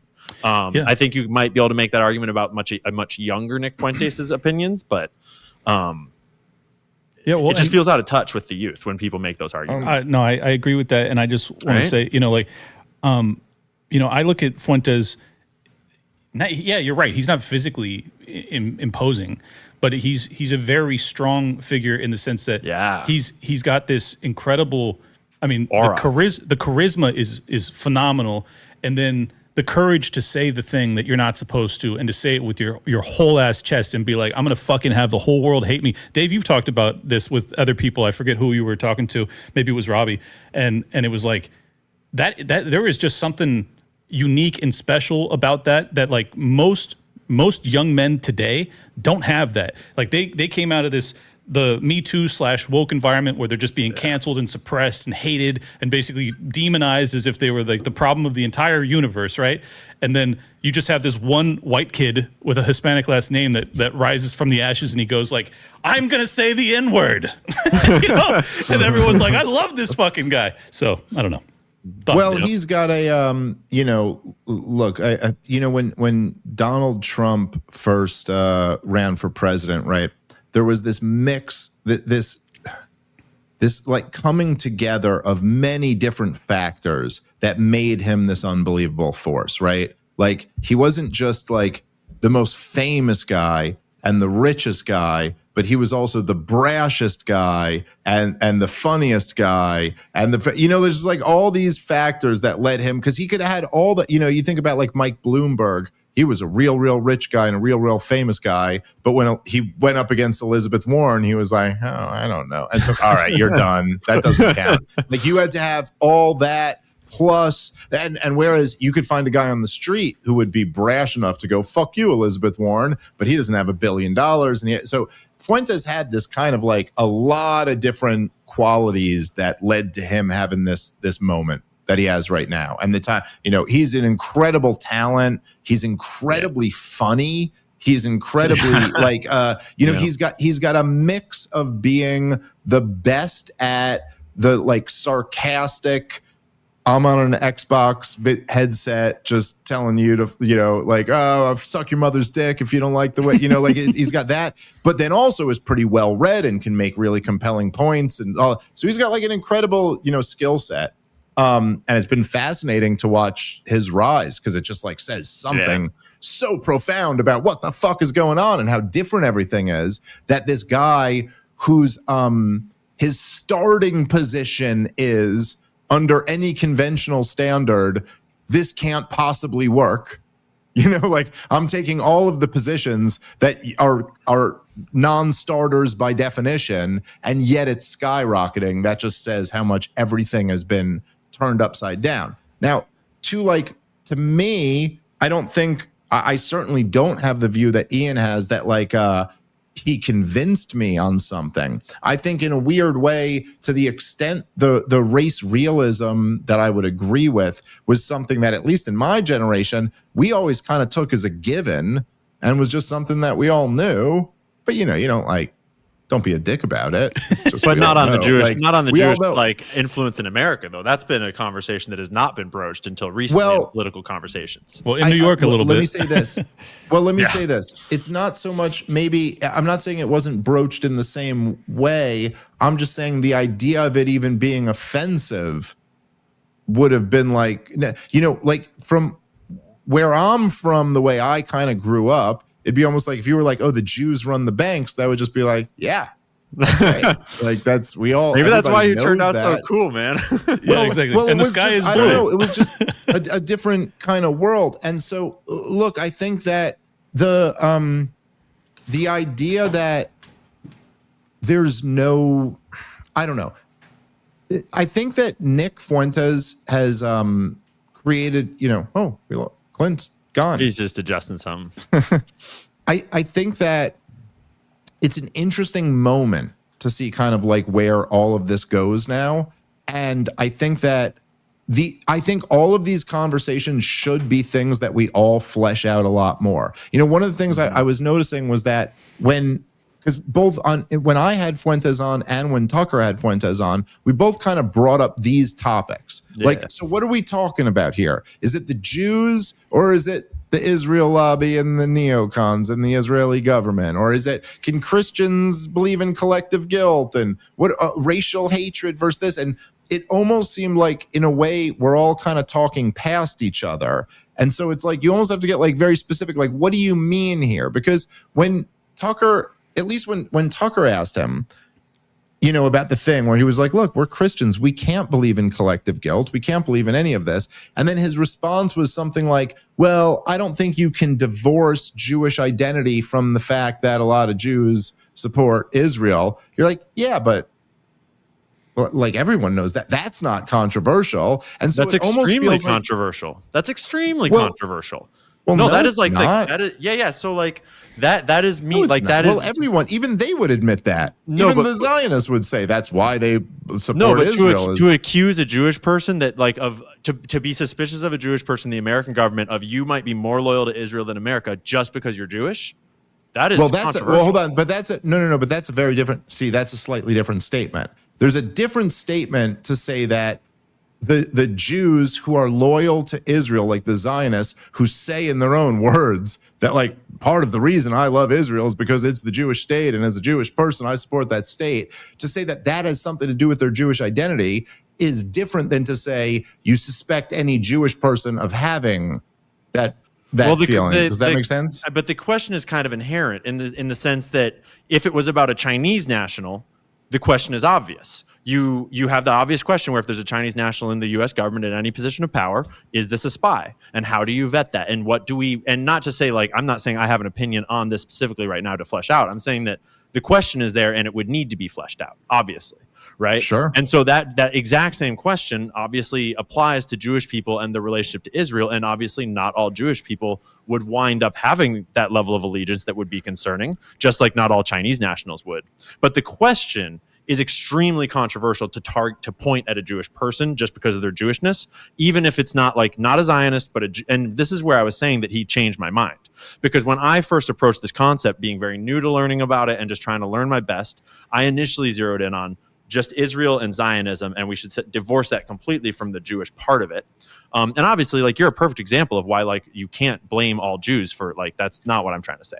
What I'm saying is that the uncomfortable question is it's just the conversation of how do you figure out what to do about the question, given that we have that we have examples of foreign nationals spying for other countries in government positions that you wouldn't have known that they had those other allegiances. You wouldn't have known other than that national, like that identity. Okay, so maybe I'd say this like because I know Clint, I'm sure you have, I don't know, but like have you read like Thomas Sowell and Walter Williams and guys like that? No, I mean I've who they are, but I've got small exposure, but I've not read whole book. A lot of them like went through the phase of like reading those guys as one of our. So like a lot of those guys, look, they would just like kind of make. I mean, at this point, these are kind of standard boilerplate arguments, but they were black guys who were making the argument that actually welfare undermines the black community and the minimum wage is the worst law for young black kids, and actually you want free market capitalism and not socialism and that. And so if you were awoken, as James Lindsay will get offended by saying, but if you saw that and went, oh, wow, that makes sense to me, that actually what, and then you were to say, okay, I want to convince like other black people, like both of them were black people who were like, hey, like, let's convince other black people to like not support. And then you were to say, okay, but the reason why a lot of these black people support this is because of their black identity and the fact that their black identity is played on by, politicians who are going, wasn't slavery so bad and wasn't this so bad? It's like, yeah, that's not like actually that controversial to say. It's just like, well, yeah, obviously that's the game we're in, is trying to convince them that this play on your identity is bullshit.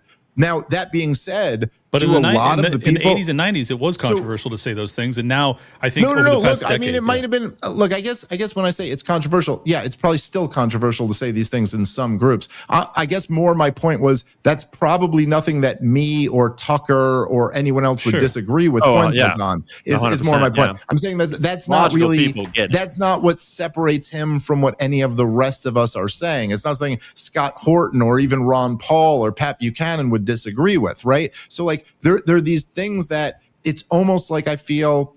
Look, I'm trying to be fair. I think I've been about as fair to Nick Fuentes as anyone can be, at least in my position, and maybe not as anyone can be. But I think given how he came at you for a while, I think you've been more fair to him than he's been to you. Sure. But first off, I think that's certainly true. But I've been more than reasonably fair to Nick Fuentes. But I also feel like there's this thing where like people are almost like this, like it's like, oh look, you're sucking up to him now. And it's like, no, I'm actually not, and I actually don't give a fuck if the Groypers are on my side or not on my side. I've had a mixed relationship. Some of them have been very cool, some of them not. I don't give a shit really. I got enough of everything in my Twitter replies. There's people loving me and hating me more than I can possibly handle already. But no, I just don't think like, again, I don't think he's added some new element here. I think in a way, this all gets very convoluted. Like, again, it wouldn't be controversial to any of us to say that, of course, Black identity is a big part of why Black people supported Black Lives Matter. But at the same time, that doesn't like actually mean it but doesn't. The element that Nick adds, I think, is that, for example, what just happened at the Heritage Foundation, where Bro came out and supported Tucker Carlson, and then there's this huge backlash, and this list of demands is made, and that list of demands is basically like, no. Like, you need, not only do you need to apologize, but you need like you need to have that apology written by our anti-Semitism department, and that anti-Semitism department is like basically staffed by a bunch of Jewish people that are a part. Like, and then we're gonna have Shabbat dinners that we're gonna vet everyone that comes through this agency with Shabbat dinners.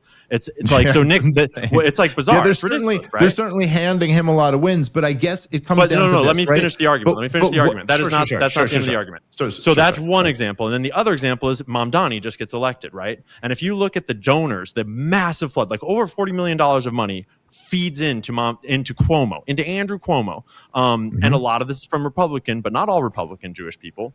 But the top 10 donors, 9 out of 10 of them are Jewish billionaires.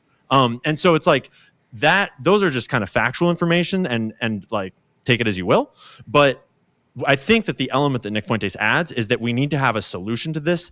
And I think, and I'm not speaking for Nick Fuentes, this is just my impression, is that I think he adds an element of, we need to have a national conversation that addresses that and does something about it. And that doesn't mean that he's saying to like deport everyone. And I'm not saying to deport Jews or anything. But I like guess that. I guess it's just what I'm hearing again here is that you go, look how many Jews there are in this, like disproportionately in this world. And we need to have a national conversation about this. And like, oh, sure. Like, I'm not arguing with any of that, but it does become this thing where it's like, I'm just trying to pin down exactly what the argument is, because the truth is that, and, you know, again, this will be for the people who are just using circular logic. And I know there will be some of them who listen who will just disagree with me going, look at Dave, the Jew. Yeah, I know, of course, right? The Jew is trying, you know, it's like this. That's a tired I think argument. the point you're making is totally fair. Listen, I'm just saying, well, hold on. There's a lot of really low IQ shit that just for you guys spreading it. Also, Nick and Ian both look down at you for how low IQ this shit is. But go, hey, Clint, you know, in our whole philosophy, there's a wildly disproportionate amount of Jews who shaped the whole goddamn thing. Yep. There's a disproportionate amount of Jews, like Ludwig von Mises and fucking Murray Rothbard, and all these guys were like incredible fucking figures. And by the way, oh my God, if you look at the anti-Zionist movement, there's a disproportionate amount of Jews who are leading the cause in that. And oh, by the way, if you look at the people who have platformed Nick Fuentes, and then the people who have funded or been partners, or like if you want to start going through this, like, oh, Tucker's got a Jewish what, or that's not the argument that's being made. No, it's about hold on. Let me just finish my but let me just finish my point. He's not talking about your argument. He's talking about the fucking.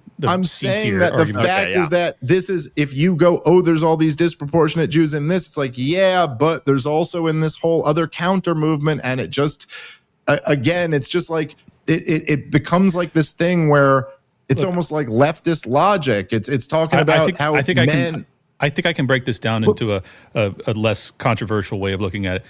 I am very deeply concerned. It's not even a controversial. I just want to get very, very specific. Okay, if well, we're saying let's have a national conversation about this, then sure, let's have that conversation. Let me make it concise, because this is my concern, and this is what I do share with the Fuentes audience, is that I'm deeply concerned about basically predation against the American people from the ruling elite, be they any fucking flavor variety under the sun. I'm very disconcerted by that, and I think that there is obviously allegiance and also blackmail and also acquisition of our politicians, not just from Israel, but from a lot of foreign nations, but a lot from fucking Israel. Let's just be clear about that.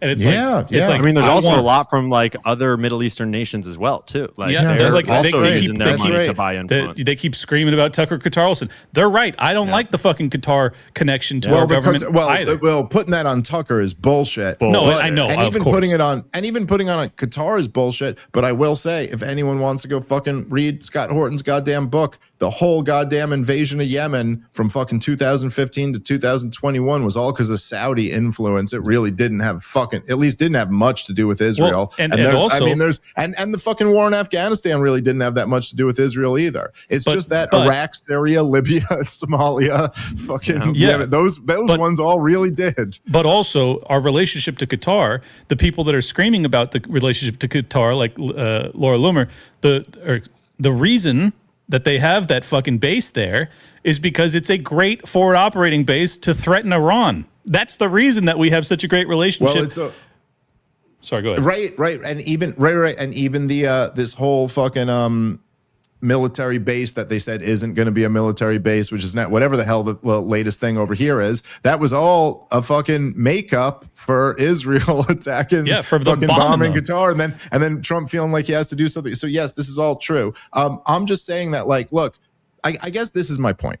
Like, it seems like, look, when I'm on, I was just on Piers Morgan arguing with someone, or Seth Dillon about this stuff. And then I was on, I had Tucker Carlson on my show. And in those shows, I really was just defending Fuentes and going like, fuck him, fuck you. You know what I mean? Like, like Seth Dillon goes like, well, he's a terrible person. And I go, I know, but you're worse because you support Israel. Like that was just my whole attitude. And then, the whole thing with Tucker, I was like, well, who's going to tell me I should cancel Nick Fuentes? Ben Shapiro, And I don't think, the truth is, I think Nick's a real talented guy. I think he's actually a good dude. Is kind of that's the read I get.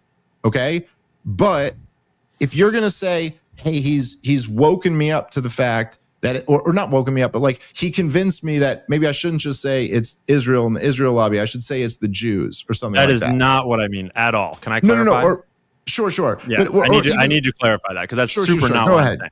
What I'm saying is that foreign influence is a problem, right? And foreign influence with money is a problem. And divorcing, and so like if that was Chinese people or it was Qatari people or it was Egyptian people, that would be obvious, and we would want we would want all of that money registered. But Jewish Americans hold, because the Jewish people are diaspora people, they hold a special place where there's a lot of American money, quote unquote, that is Jewish billionaire money that is clearly Israeli influence. It is obviously Israeli influence, and we all know it's Israeli influence. And Miriam Adelson is not an American citizen. And so we know that like that's kind of weird. Yeah, but there's a bunch of them, like Bill Ackman, Larry Ellison, like the list is enormous. And all of these donors to Cuomo's campaign that are donating to Cuomo's campaign, like, yeah, you could, like in that case, you could maybe make the argument that their concern for New York is about their American life and in New York, right? But ultimately, like, I think that America's growing realization is that way too much of that is not about American interest at all. But that I completely agree with. Right? And the uncomfortable part of that question that is new, that Fuentes is the one broaching, is that forces us to confront the Jewish identity specifically because of that diaspora, and I don't know where you put the line in terms of how do you regulate that, because it will always be complicated. So, but up until you got to the point where you said the Fuentes part of that is questioning the Jewish diaspora, I'm not actually sure what part of that any of us would disagree with. Like, no, Clint, not us. I don't think I agree with all that. But again, so I'm just asking because this is what I'm trying to get down to. So, Clint, for the entire time me and you have been in this camp that we've been in, we all would have said exactly that. Up until but Fuentes' contribution is telling us about the Jewish diaspora. So I'm just asking, what exactly is that? Because look, here's my point, right? Yes, we would completely agree with all of that. We would also point out that there's lots of people who are not Jewish who seem to have every bit as much of a crazy, devotion to Israel. Mike and Huckabee, then there's also a whole bunch. That guy's out of his mind. Right, the list could go on and on and on and on. It's a military operation that they've been orchestrating for 80 years, right?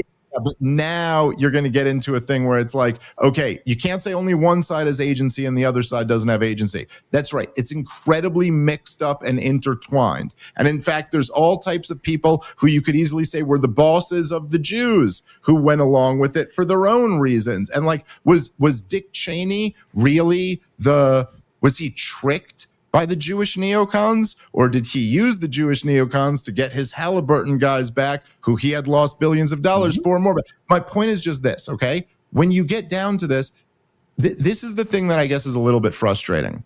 So see if this makes sense to me. I'll try to keep this as brief as possible. But you know, Clint, when I go, I was saying on my show the other day that, you know, the socialists will say, hey, what do you mean we can't afford all this bullshit? We could afford all these wars. And then that is Drives kind of a good response to a war hawk, you know, but to anyone else, you'd go, no, we couldn't have afforded that either. Right. So yes. No, we have negative $38 trillion, you fucking imbecile. Yeah. Right. So I guess you owned that guy, but it's like if you came to your wife and you went, you charged a whole bunch of shit we can't afford, and then you went, I'm going to charge even more shit we can't afford, and then she goes, we can't afford this, and you go, oh, you're going to say we can't afford this when you can't? It's like, okay, you're both. Anyway, my point is just kind of this, right? There's a thing that I saw a clip of Fuentes the other day, and it was great. It was so funny. It was response to this Ben Shapiro, his last thing, and he goes, Ben Shapiro, I got nothing to fucking apologize to you for, because all the clips you played of me were after I just asked this totally reasonable question, and then you fucking tried to ruin me. So suck my dick. And I watched that and I went, yes, I'm on Nick's side, you know? But then after you think about it, you go, okay, I'm on Nick's side, but it's kind of the same thing as going, oh, you could afford this, we could afford this. Like, okay, yes, he was wrong then, but what about all the fucking kind of like Nazi shit that you now added to all of this? Because it's not like, I just don't, you know, when I hear people going like, oh, whatever, I first was a little suspicious of this, but then I was like, oh, this is a better way to say it. I do go, look, this kid has blown up and he's pushed the Overton window further than anyone I've ever seen push it. And I've been around some really influential people.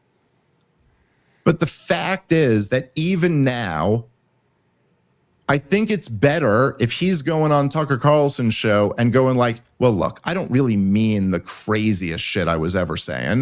That was kind of like, we were being hilarious and I was saying the craziest shit you could say. Now, I know that's not the easiest thing, especially when you're Nick Fuentes. That's a difficult thing to do because your whole brand is that I'm not a bitch. These other guys are bitches. I'm the most real motherfucker ever. And so if you ever walk off that ledge a little bit, it's like you're afraid you're going to lose your whole thing.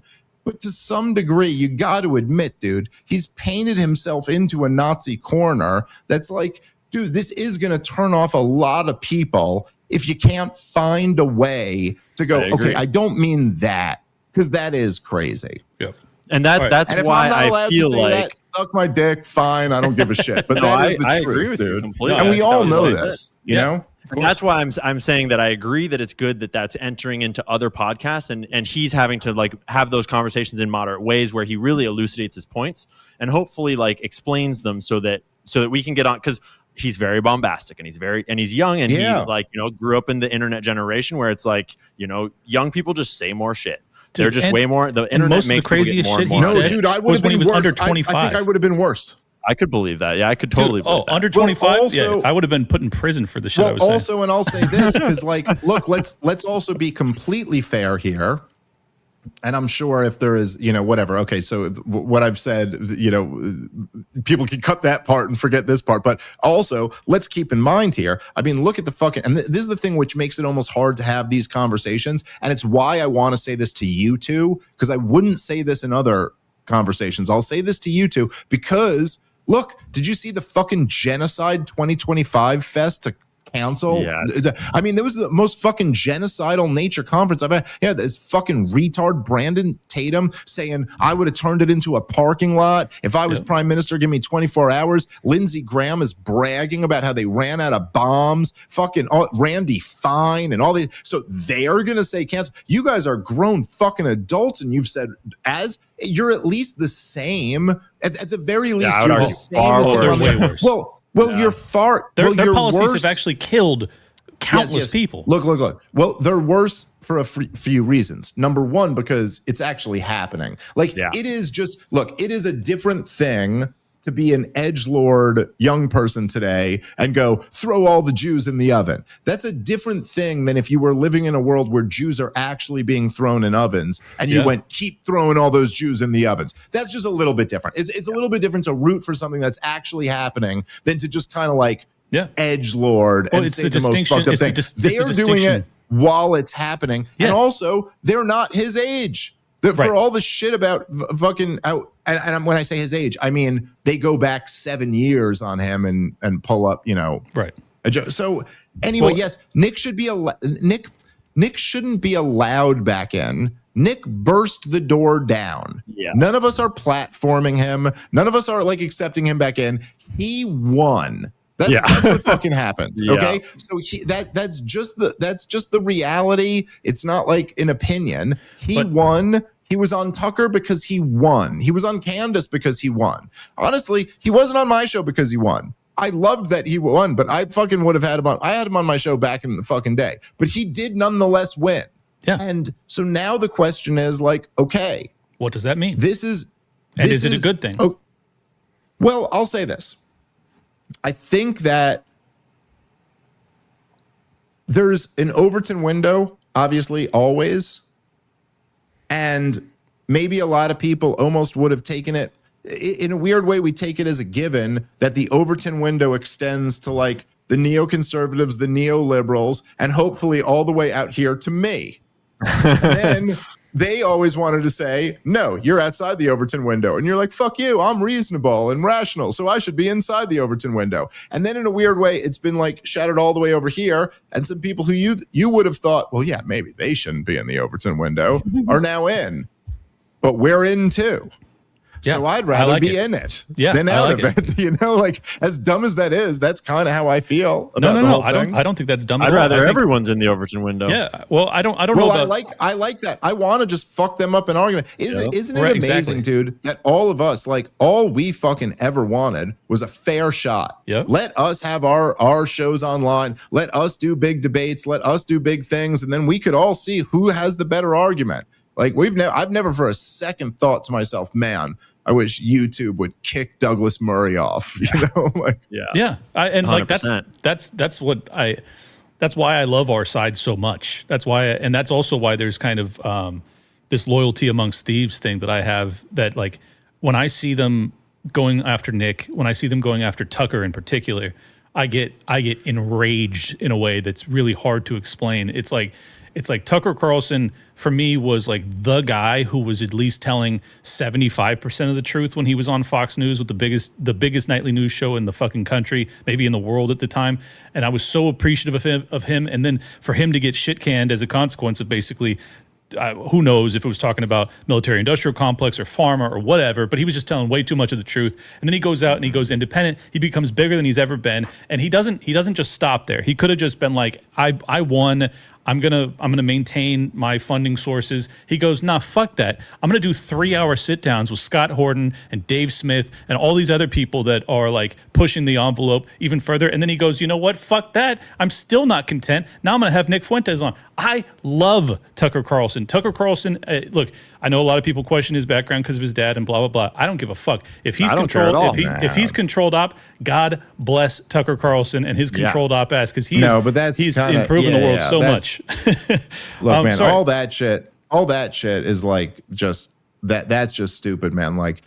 There's always, if we're ever going to actually make a difference in this country, we're not a bunch of communists, if you're ever going to make a difference in this country, it's not going to be all poor people who do it. Of course. There will be some people with resources who you will need to help you. And some of those people with resources might be people who are connected to other people. And like, obviously, and so even if you're going to say, if Tucker's a Fed, then what? There's some branch of the Feds who are trying to preach divorce from Israel and sovereignty. Okay, I mean, that's how we want the Feds to be, dude. Yeah, like, that's how we hope the Feds would be. Yeah, I hope that's the case, but I don't think it is. I can't tell you how much I'm pretty convinced, and I know Tucker pretty well. I'm pretty convinced it's not the case, but I wish it was. I would love to go like, oh, one of their factions has my back. Okay, good. Me too. All right. Me too. But I don't think so. That's not. But look, I mean,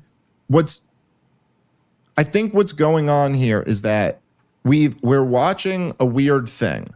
Like, there's Nick going on Tucker Carlson. I said this on my podcast the day afterward. It was almost much bigger than anything that was said in the conversation. Absolutely. The thing that happened, it was a moment that was there's okay. You remember how up until Donald Trump won the election in 2024, the media still tried to pretend that they were the mainstream and like Joe Rogan was the alternative. Yeah.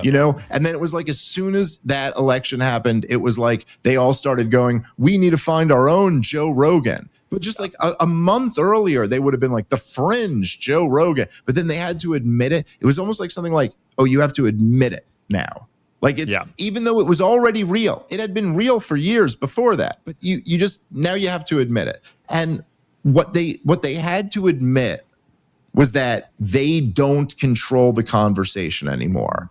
And the Rogan getting it was admitting that they don't control the conversation about wokeism and COVID and leftism, but Nick Fuentes getting it was that they don't own the conversation on Israel and the Jews. Yeah. And so now you're watching the freak out about that happen. So that part I think is very good. Well, like that is a necessary part. But I also do think that much like, I'm blanking on the name of the book, Clint, but Ludwig von Mises wrote a book about the rise of the fucking Nazis and how there was basically like, and look, I'm not trying to like say fucking Nixon, that's not what I'm saying. But the point of the book was that there was this super like the socialism rose up and then everyone went, oh shit, that's the problem. And then the fucking fascism rose up. And it's like, there still is a point that like we should celebrate when this is breaking down. We should always also try to make sure that what replaces it is something that is legitimately something positive, rational, moral, something not something that's unreasonable, not something that lets any group off the hook, but also something that doesn't lead to persecuting good people. Can I actually speak as a young person? Can I speak as a young person watching this happen? Yeah, please, as like the new guy on the scene that generally is usually the dumbest person in the room and has the most to learn from everyone else that's been here and is more studied and has a lot more experience. For me, it's really beneficial and really exciting. And I think that I probably speak for a lot of Americans to have Nick has kicked that door down. And now that conversation is in the mainstream in a different way. And that you elucidated better than I am. And I think that what's so scary to the establishment that is on the other, like the Zionist team, and so exciting for the American people is that I want to watch all of the experts, like the older, more wise people like yourself, like Tucker Carlson, like all of these folks have that conversation so that it can be moderated in a way that will the mixture of ideas will have a more open, free environment in order to sort of release the tension and to have a rational conclusion that we need to end up in a place where we're not persecuting innocent people and we're not identity grouping entire groups of people. Dude, I'll give you because it's example. So easy for this complex conversation to go there. That's such a great point. Well, so I'll say this. I think this is one of the things that really should change going forward. And I think in a weird way, there's been, whatever. Look, like now that Nick Fuentes has gone on Tucker Carlson's show and we're all still here, you know what I mean? Like, and now we're going forward. And then even though Mark Levin screamed they must be canceled, he actually has no means by which to do that. I hope not. So now that we're here, I'll say this, and this is like, again, this should be almost the most reasonable statement to make. But you know how, and I know a lot of people on the right have noticed this, right? You know how people like Ben Shapiro and even Charlie Kirk, God bless his soul, and people, a lot of other people, I guess Dinesh D'Souza was one of the ones who debated Nick Fuentes, but a lot of other people on the right wing who are kind of known for debating people would go, I'm not going to debate Nick Fuentes because he's too far over the line. But then they would debate a Maoist and an abortionist and this, and you would just go like, by what? Like, how is it possible that by your own worldview, you would judge this to be more at the very least? You go, no, we're not doing that anymore. What we should be looking to do, look, if I will sit down and have, which I have done several times, if I will sit down and have a reasonable argument like gentleman with somebody who's advocating that Israel should finish the job in Gaza, then I can sit down and advocate or sit down and have a conversation with someone advocating that Jews get deported from America. Like, look, even like if you were saying citizens, like me and my family have to be forcefully deported. I'm very against that. And I'd fight you to the death if you tried to make that happen. But that's actually not as fucked up. Like, if you were telling me I could leave with all my resources and my family, that's not as fucked up as saying Israel should finish the job. Yeah. So like, I've been saying this is like a consistent theme of mine for like 15 years now, that I've been saying like, let's rethink what the regime's hierarchy of moral outrages is. And I think that all of these, what should happen going forward. Well, yes. And even if it's state sponsored or state enforced. But I think what should happen going forward is that all of these questions where it goes like, is it the Jews or is it the Israel lobby? Is it the this or is it the that? Is Nick too far? I think we should have more and more debates about this, more and more conversations about this. I think you know what I mean? Like, I think we should always be working to refine what we're trying to do here. And look, I'm just firmly on Tucker Carlson's side of this, where I'm always going to err on the side of like, I am an individualist who believes in God and believes in like the value of all people. And I believe in like, I'm against violence and against cruelty, or I'm against the initiation of violence. I'm fine with defensive violence. And like, but I think all of these things we should have many more discussions about. And we should just decide, now that we have all the fucking juice, we should just decide that to be good. That's the new rule now, dude. Yeah. We can talk about all these things. Yep. And honestly, even just the three of us have a lot of power in that world. It's fucking weird, dude. I'm sure it's weird for you, Ian. Fucking, it's weird. It's weird to be me. I'm sure it's really weird to be you. I know it's weird to be you, Clint. But isn't it crazy? There are these guys. I was running a mortgage company 5 years ago and playing beach volleyball, and now I do like fucking 50 million impressions across social media. It's insane. You know what's weird, dude? And I thought, I swear to God, I don't mean this to just be like, sound like I'm just bragging or talking about myself, because it's really nothing like that impressive. I think I've had some like pretty good showings over the last couple of years, but I was on Steven Crowder's show like a week ago. I don't know if any of you guys saw this, but it was the dumbest fucking waste of my time ever. Like it was just retarded. Yeah, terrible. But someone just told me, a friend of mine just was like, dude, do you look at the comments on that? And I went on his YouTube channel and the comments are like, I mean, dude, it's worse than what Douglas Murray got. Yeah. It is. Go look at the YouTube video. It's on his channel. It's Steven Crowder. His own audience. His own audience. Dude, I got like, I mean, I've had a good couple years, but I got like 450,000 subscribers on YouTube. He's got like 6 million. Like, he's so much bigger than me. But like, I know you've probably experienced this, Ian. Like, there might be someone with 5 million followers who's been around for 20 years, and you got like 1 million something, and you've been around for like a few years, but you're so much more relevant than them. That like the audience is just, and there's a weird thing that's happening where it's like no one's buying into that old. Well, like we kind of set the tone going forward. Absolutely, I got quote tweeted by Will Chamberlain and James Lindsay. And you go into their replies, and I'm like, this is their replies. I'm just retweeting them. I'm not even fucking countering it. I'm just retweeting it and just letting my followers see what they have to say. And my followers are just like, you're like he's obviously telling the truth. Like there is literally everything I said in that rant, just because I opened it up with a Nick Fuentes rant. But everything I say is like, this is a mandate. You have to put this country first. If you don't, you will lose. And it's like, these are impossible points to disagree with. You cannot contend with this. This is such a given argument that, like, if you were to run this to 95% of Americans, they're going to go, I love this guy. I agree with every word. But they hate it because they realize that the connotation is that their golden goose, their relationship with Israel and their Zionist cause dies as a consequence of that mentality. And it's like, it's unbelievable, the shift in the landscape. But I just wanted to go back really quick to the point that I was trying to get to, is that what they did to Tucker Carlson is exactly what they did to Charlie Kirk over the past 2 years, but condensed into a month or two period. And Charlie, in the public square. Yeah, and Charlie had it like super in the public square. Charlie had it more in private over a 2-year period, where it was like threats behind the scenes and this and that. And I think Tucker's not really in that position where he has these funding sources that get to pressure him so aggressively. So he's just like, he's kind of detached. He's not on social media. He doesn't feel it the same way. So they had to do it in a really public fashion. But what you had at that event is a sitting senator, a sitting congressman, basically running a foreign influence operation against the top right-wing commentator in America. And these guys are funded to the tune of an insane amount of money from what I believe is a foreign lobby, which ought to be registered under FAR, which it is not, which is AIPAC, or the RJC or whatever it's called. It's like, these guys are running intelligence operations against Americans, against like the most beloved commentator on the right wing.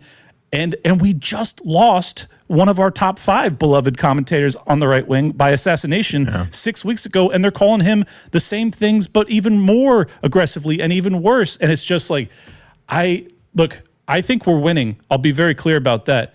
But I am deeply disturbed at the audacity, the nature of that operation, the brazenness with which they ran it. It's fucking gross, man. And I'm like seriously you're bringing up the out. most important point, because it's the difference in this conversation is that we are dealing with an adversarial nation who sees it as an existential threat if this conversation is lost, and might be willing to do literally anything to stop that from happening. Man. Some of them, not all of them, but definitely some of the leadership in the Likud party. And they just multiplied their propaganda budget by 20x, right? That is an insane multiplier. And we are seeing the outcomes of that on our social media, in our conversations, in our politics. And so there's this crazy, right? So we're in the middle, like all of us are in the middle of this crazy situation where we're trying to be regular American people having conversations in our free speech environment. But the ultimate nature of the reality is that we are on a battlefield against a military state that is attacking us with military means, like intelligence operations means. And I cannot help but suspect, like deeply, at this point, I'm well over 90% suspect that Charlie Kirk was a casualty of that exact operation. And that is that is warfare. That is the kind of thing that we should be expecting our government and our leadership to stand up to, that as though it was warfare. And it's so much worse, right? Though, because if you're right, Ian, this guy was their fucking friend, dude. Exactly. Like one of their best guys. And I mean, that's what makes it so dark. If Kash Patel and Dan Bongino, in their position at the head of the FBI, if they are actively covering this up, which, by the way, it looks like they're not really digging. I mean, the fact that he goes after Joe Kent and because looks like they're actively covering the digging up. They're putting the dirt back in the hole as quickly as possible. Right, almost as fast as they covered up the site of the murder. Yeah, but I remember when they were campaigning and Kash Patel promised me that they would get Chauncey Billups. And I was like, all right, if this guy's going to guarantee they'll bring Chauncey Billups to justice, then we definitely got to vote for Donald Trump. Look, the most pressing thing in this country is point shaving in the NBA. Well, yeah, right. Literally, that's what they're people throwing sandwiches at cops or whatever. I think that there's, look, it doesn't change my percentage of how much I believe Charlie was a part of this, but it makes me 100% convinced that at the least that's what they're using. They're rallying with that. But again, you got to look at this stuff dispassionately and go, well, look, I'm not good at that.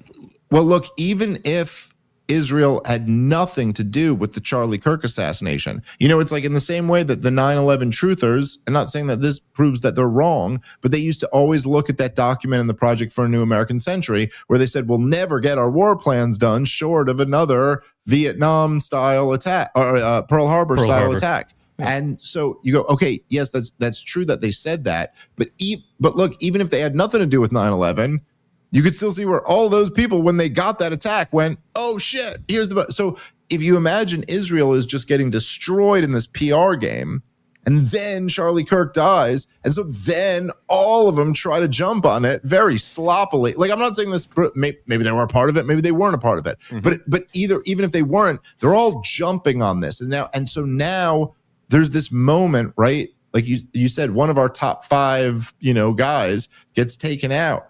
And now there's this huge thing of all these people are blaming Israel for it. And then oh my God, is this just going to reinforce the people who are against Israel? Or can Netanyahu use this to reinforce, hey, he was one of our guys, so you got to support him.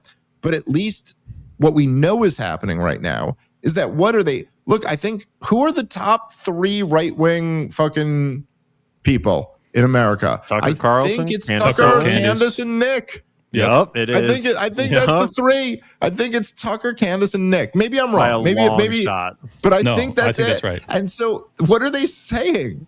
They're saying cancel the 3 biggest guys. Yeah. Well, they're saying cancel the entire audience that watches. Yeah, cancel all of TPUSA's audience. Well, and they're trying to cancel fucking Matt Walsh and Megyn Kelly and anybody who won't disavow the top 3 biggest guys. Is under some pressure. Right. Like if you even, look, I'm just saying those are the top 3 guys who they're really after. But if you looked at like the top 20 guys, like almost maybe like 3 of them are hardcore on the Zionist side, and then a bunch of them are like ambivalent, or at least. Right. But look, this has become the issue.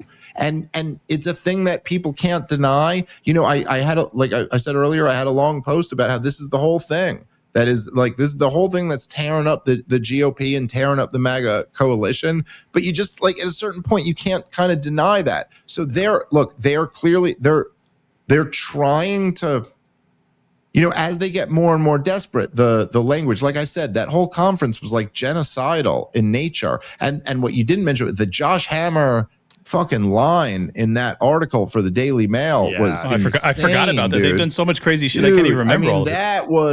That was wild to me. That it was the conclusion. It was the last line in an article about Charlie Kirk and how he would have felt about this. And after all of these guys, just literally, like you were talking about Jack Posobiec and all the guys who are on the Zionist side are going, it was the left who killed Charlie Kirk. No more questions to be asked. We know it was the left, and we know the reason is because the rhetoric is so out of control, and they call everybody Nazis. And then they just turned right around and started calling the most popular right-wingers, all the most popular right-wingers, Nazis. Like, you can't even write this in a fucking like soap opera, dude. It's so desperate. It's too wild. That's what we just watched over the last week.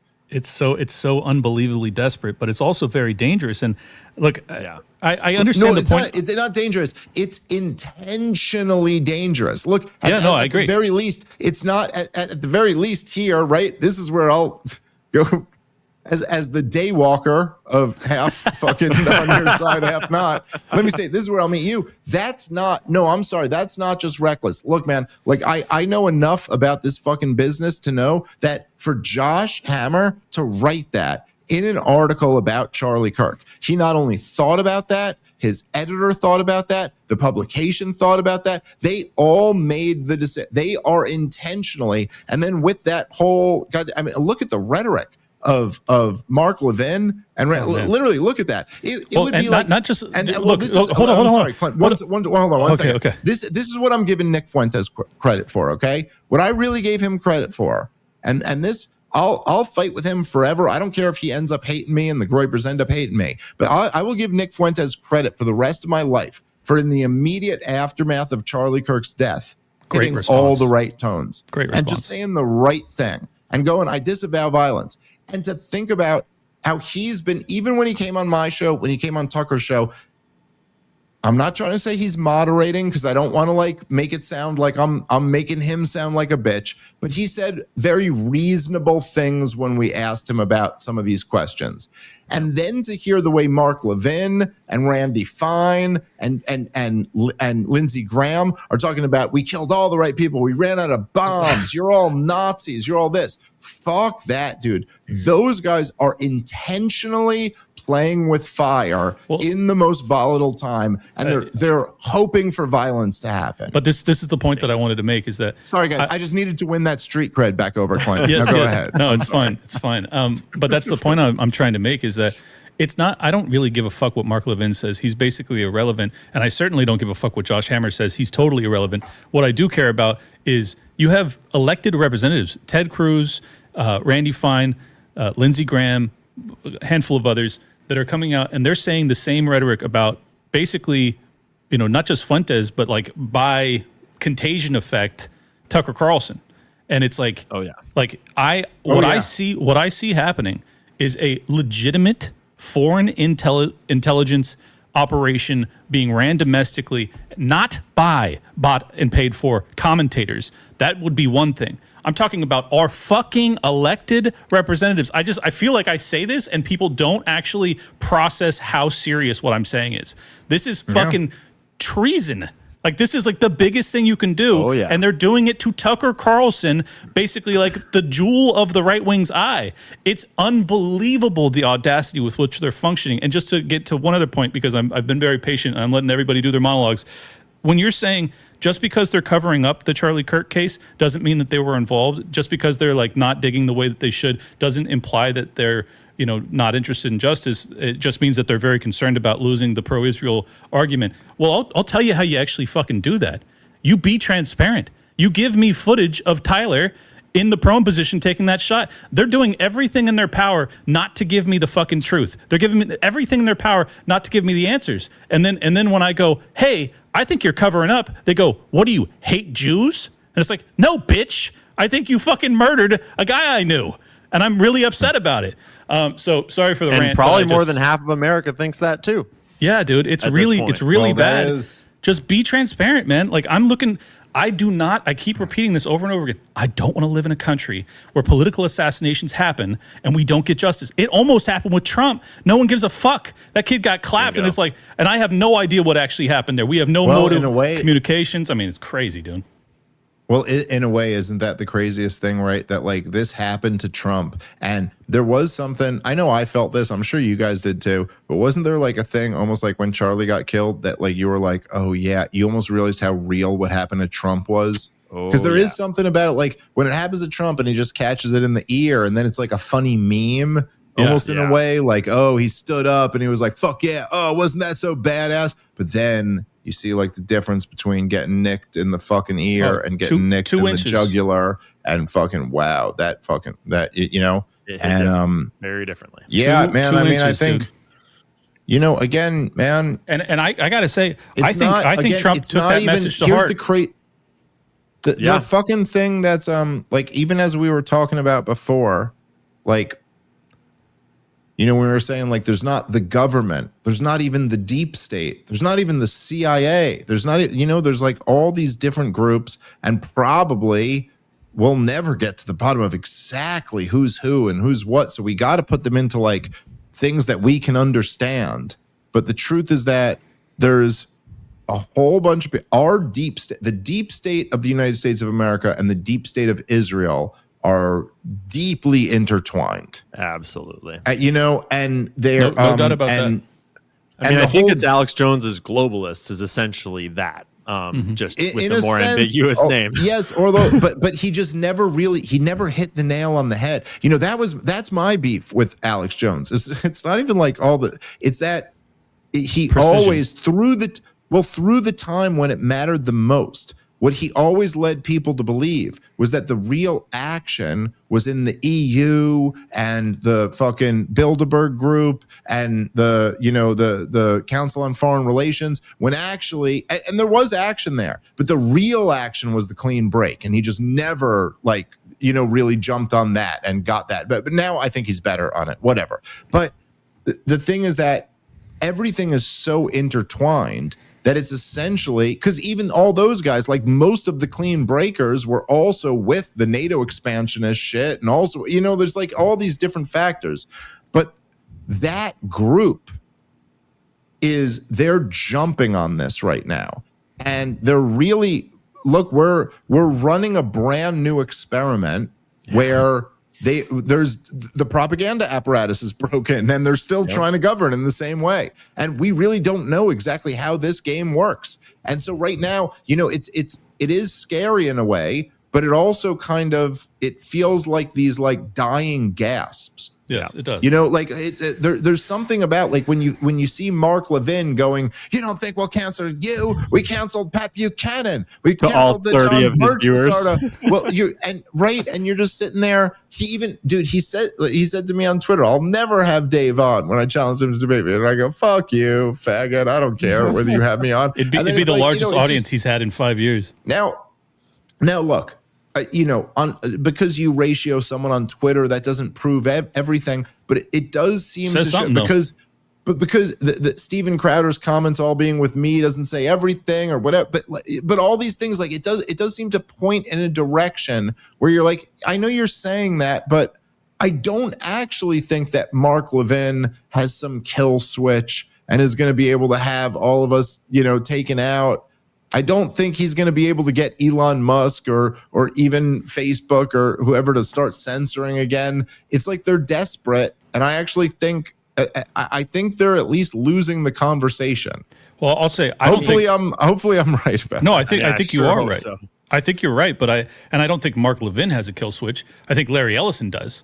Like there are tiers that's to this exactly shit. why he bought TikTok. Well, and I mean, exactly. Well, they're trying. But doesn't it look to you guys? Okay, look. Look, there's obviously a lot of shit that we don't know, and we all speculate about this. Like, look, the truth is, and I'll be honest about this, right?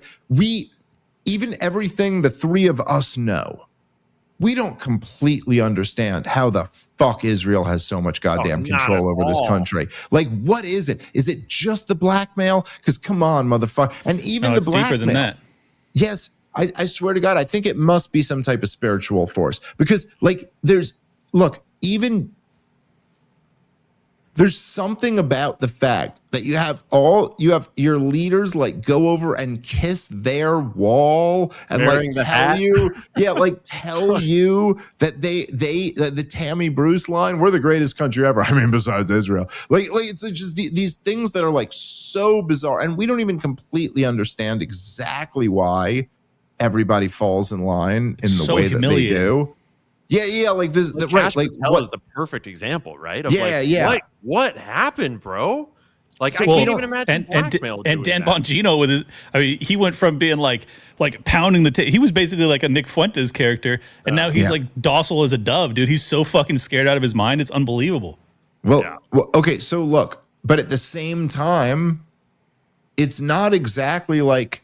Look, I know, and I said this on Rogan last time I was on, but I really feel confident saying this, that when people say Israel controls the U.S. government, I go, that's not exactly right either. Because I will tell you from everything I've read and everything I know, if there is one thing I'm sure of, if Netanyahu had full control of the U.S. government, we would have had regime change in Iran already. I guarantee that. I guarantee you the 12-day war ends in a regime change war in Iran if Netanyahu gets to call all the shots. Like and it doesn't matter if it took us 20 years and 500,000 troops to do it. He would gladly make sacrifice more money that way. Way more money. He would gladly sacrifice American lives and treasure to get them overthrown. Okay. So like there's a level to which the US government can stand up to him. Now, barely. Why they can only do to that level and not do a little bit more, Charlie Kirk was a big part of that standing up, right? Well, that's okay. So this is where it starts to get interesting, is when we actually start to figure out like where is that level and what actually can we move. And I will say this, that I think the way that whole conversation has been moved, this wasn't part of their plan. Yeah. And they're threatening and they're squirming and they're doing all this shit, but it's like, nah, dude, I don't actually know that they can control this. And a lot of these guys, we were saying earlier, how Josh Hammer might be a guy, but he doesn't even know the bigger picture. You know, he's just playing a little role. I think a lot of these guys like Mark Levin and Ben Shapiro, they're also that also. And but they think they're a big, important guy. So they're going, I'm gonna, but no one's listening anymore. Yep. You know? Yeah. Well, I just wanted to, I know we're getting late in the hours here, but I just wanted to say, you know, I'm getting some flack from usually the libertarians that fucking suck at life. So I'm not really worried about it, but you know, they're being critical of me because I am essentially defending Nick Fuentes. And I am I'm proudly and actively defending Nick Fuentes, and I'm going to continue to do so. I just wanted to make this point because I think it's an important one to make. Nick Fuentes, setting him aside, his audience matters tremendously. A bunch of young, intelligent, activated, politically intelligent, and like wanting to make a difference in this world, young men that haven't given up. There's so many fucking young men in this country that have completely given up. A lot of young women too is like, honestly, are watching him too. Of course, yes. So I don't want to leave all the women out. Your point. But yeah, exactly. Like it's even more important than that. Like if you don't see, and I know this sounds opportunistic, but if you don't see the opportunity when, you know, Dave and I have been in this for fucking ever. I've been a Ron Paulian since I was in high school. And it's just been like, I've been in the wilderness and I suddenly see an environment with like young, intelligent, activated young people that are like recognizing that they have been abused terribly by their government. And a lot of libertarians, instead of seeing that as an incredible opportunity for us to actually make positive, you know, advancement, they go, let's immediately distinguish ourselves from Nick Fuentes and say what a piece of shit this guy is. It's like, oh, you guys are just dedicated to losing into oblivion. Like, fuck you forever. Yep. So I'm not going to do that. Well, it's also and look, Clint, it's funny about this because, me and you were a part of like the Mises Caucus in the Libertarian Party. And this was dealing with this years ago. So like 5 years ago, one of the biggest controversies from like the woke libertarians was that I had Nick Fuentes on my podcast, and they would always try to ask me about that. And there's this weird thing where I almost think it's like it really is like just being blue pilled versus red pilled. It's why that's a good analogy. Where you just go, I understand you just kind of take it as a given that these are where the lines of morality are. But like, why the fuck shouldn't, that was one of the things that was, we were talking about that, the chick that, Brett Cooper, saying that, like, that's the beautiful thing. What you want to have is almost like a thing like that, where like a sweet young girl who's not even taken like a provocative position just goes like, hey, if you're obviously more loyal to Israel than America, then like go to Israel, because that would be better for you. Like, there's why is so it nice. that is, there's so many things that I'm like Randy Fine, get the fuck out of my country, and Brett Cooper's like, I think you'd just be happier there. I guess I've always had a little bit. Look, I don't like I think one of the things that's going on with this, there's like these big rushes and floods and all these like changing things. There's a big flood and rush on, say, Twitter of people like shouting out the most goddamn Hitler-loving anti-Jewish shit they could say, you know? And this also really reinforces this fear that Jews have. Exactly. And it's a weird thing where, like Alex Berenson, who I kind of went out of my way to try to be nice to the other day. I'm not saying anything bad about him, but he did. He tweeted at me at one point after we debated, and he wasn't happy with the response to that. But he went, people like Dave are the reason why my daughter's Jewish school needs armed security outside of the gates. And this is a thing, by the way, I know almost every Jewish person, as a Jew from New York City, I know a lot of Jewish people in New York City, and almost all of them talk about this. Yep. There's armed security outside every synagogue and every Jewish school and all of this. Now, the thing that they won't tell you is that they just hired all of them. Yeah, dude. It's not. I live in Miami. It's the same thing here. It's like it's a fucking armed fortress. Now, there's no threats. Now, look, I'll never tell anyone, just the nature of who I am, I'll never tell anyone they shouldn't have armed security outside where their kids are. You know what I mean? Like, I'm very secure about where my kids are. And also, it is true that there is a big rise in people who are pretty pissed off with Jews. So, like, I'm not even saying that, like, it's insane, but it's just a weird thing to, like, use that as, like, leverage. But then again, there are also this big rise of, like, people who are saying, and as all you guys know, it's this weird dynamic where it's like, I'm not talking about anything you ever say, Ian, or anything Nick ever says, or even anything Myron ever says, but I'm talking about, like, there's this big rise of the followers of a lot of you guys. The random, like, faceless alt accounts that who Hitler knows what was the they greatest guy ever, it turns out. And none, and like, there's, and look, I do those think edits do go hard, but I don't agree with them at all. Go ahead. Well, I think there's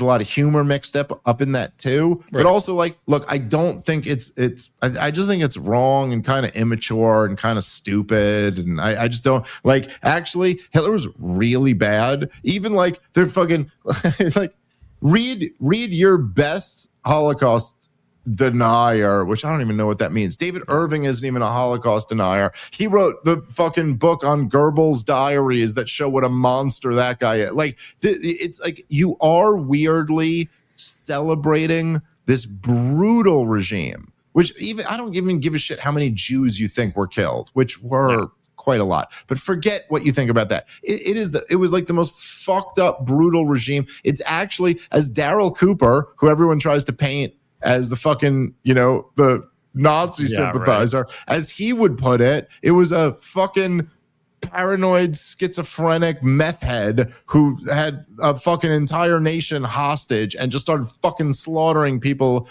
like, indiscriminately. But look, forget the Jews, just the other people who he fucking slaughtered. Like, and so there's something poisonous about this. It is kind of like, oh, you're, like, becoming a devil worshiper in your own weird way because you're so fed up with how, it's like reactionary cycles, right? Yes, you're a part of, like, some crazy Christian cult where they're, like, raping the little kids, so you become a devil worshiper. Okay, you're right to be against them, but to actually go for, and I'm not saying Adolf Hitler was the devil, I'm saying he's the closest approximation for what you could find for the devil. There's a lot of negative shit coming out of all of that, but the springs are, like, bubbling up. Like, there's just a thing that's happening where it's like, all right, we're throwing off all the rules, all the templates of what you said was acceptable, because fuck you. We've seen what you think is acceptable, And so, like, I just think, like, that's kind of what's going on right now. But at the same time, I want to be part of people going, like, okay, yeah, I'm going to be as hardcore against that as possible. Also, while not pretending that Hitler was a great guy who, because it's just stupid. The irony of that, though, is that accusing you, Dave, of being responsible for security guards being outside of, his daughter's school or whatever, it's actually the opposite. It's his own paranoia that feeds the alt-right. It's people like you that actually defuse it. And that's why I find so bizarre. And also, I just want to point out, too, the paranoid schizophrenic meth head that is Hitler is also the Zionists. I mean, the way they're behaving is that's right. I mean, I don't know if I'd say comparably murderous, but certainly comparably psychopathic, bombing Six Nations or whatever. Spirit. It doesn't matter. This is the well thing over that the Tucker's line. right. This is the thing that Tucker Carlson was right about, that it's the same thing, and that's the whole point. And in a way, I think this is what libertarians have always been right about. That it's like it's like it's the same thing. The idea that you're going to say that any group has collective guilt or that you would, like, lose your humanity for any, and don't get me wrong, I make fucked up jokes and I made fucked up comments and all of that, but anytime you do that, not a joke, not something that's in the spirit of, like, making people, but anytime that you lose humanity for other people, that's when you've fallen into some dark spirit that you don't want to be a part of. Well, and I think that what that inevitably turns into is that when we're in these reactionary phases, when we're in these pole shifts, and you could look at the just right-left divide in America, the trick is, how do you diffuse the tension as you let off all of the control mechanisms, right? Yeah. And I think the logic that needs to come into the other side of the public conversation is that suppose you hate Jews, suppose you think that like the Jews are the ones running the world, you're fully in that camp.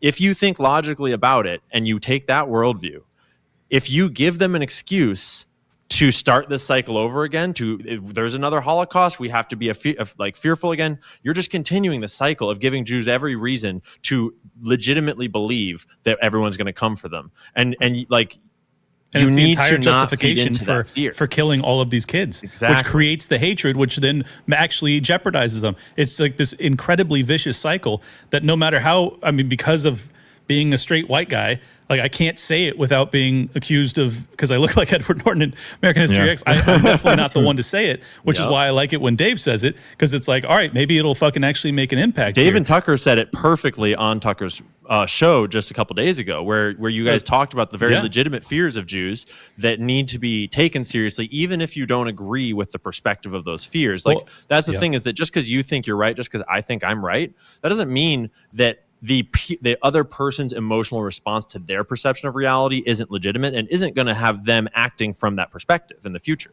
No, right? That's right. And look, we all, whatever it sounds like, we're all being a bunch of homos here, but we all know on some level, right, that like that's the case. But also, and then this has to be, and it makes it easier when you say it like that, to go like, but also that the fears and the concerns of like Christian white straight men matter too. And Bingo. That's been the big problem with all this shit. Like I've always just been a slave to consistency on this shit.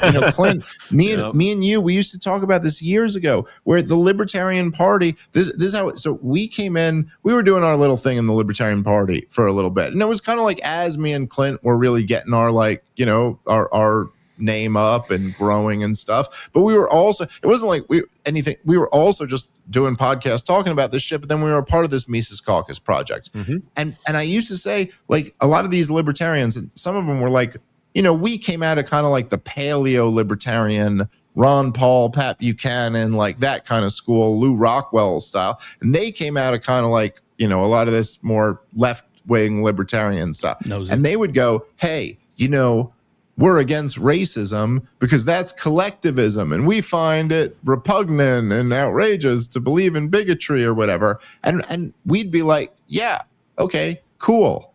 How about all this anti-white racism that's going on in college campuses? And then they'd like lose the circuit. We'd be like, wait, hold on. Let's just be consistent about this. Yeah. Like, okay, they'd be like, what are you, a fucking white nationalist? Yeah, like, right. It's like, no, actually, I'm just applying this equally. Yeah, like if you're against collectivism, then what's with this white fragility book that I see is on the New York Times bestsellers list and all this stuff? So like it would be like, I always kind of feel the same way, where it's like, well, look, I don't think it's right to have collective guilt about any race, but at the same time, especially if you're in a Western, if you're in Western civilization, like, to have that bigotry about like white Christian men is like, hey, you're kind of living in the society they created. Yeah. So like, if you're happy here, then like that should be the last group you're allowed to have bigotry against. And at some point we accepted that that's the only group you're allowed to have bigotry against. And it's so and much, that's nutty. It makes so much no more sense. It's so much more dangerous than that too, because white men in particular, but white people broadly in America, had been basically bred to be totally race blind. Like myself personally, I was like, I have zero, like I am James Lindsay's ideal. I was like, I'm a perfectly, docile, don't see anything. I'm purely an individualist. I don't judge anybody based off their immutable characteristics. And then I spent a dozen years being told that I'm the devil because I'm a straight white guy. And it's like even as a individualist libertarian, that still had an impact on me. I still suddenly started to have like a thought about my race and my gender and my whatever, my religion or whatever. Yeah, well, let me tell you something. And this is a very small group to be a part of, but as a real Israel-hating Jew, I was completely considered a white guy in the woke movement, and then I'm considered a Jew by the fucking right-wing fucking movement that's identitarian, and then I'm considered a self-hating Jew by the fucking Zionists in this whole movement. But also, I still take a view as a white guy if it helps. Dude, I'm trying so hard. But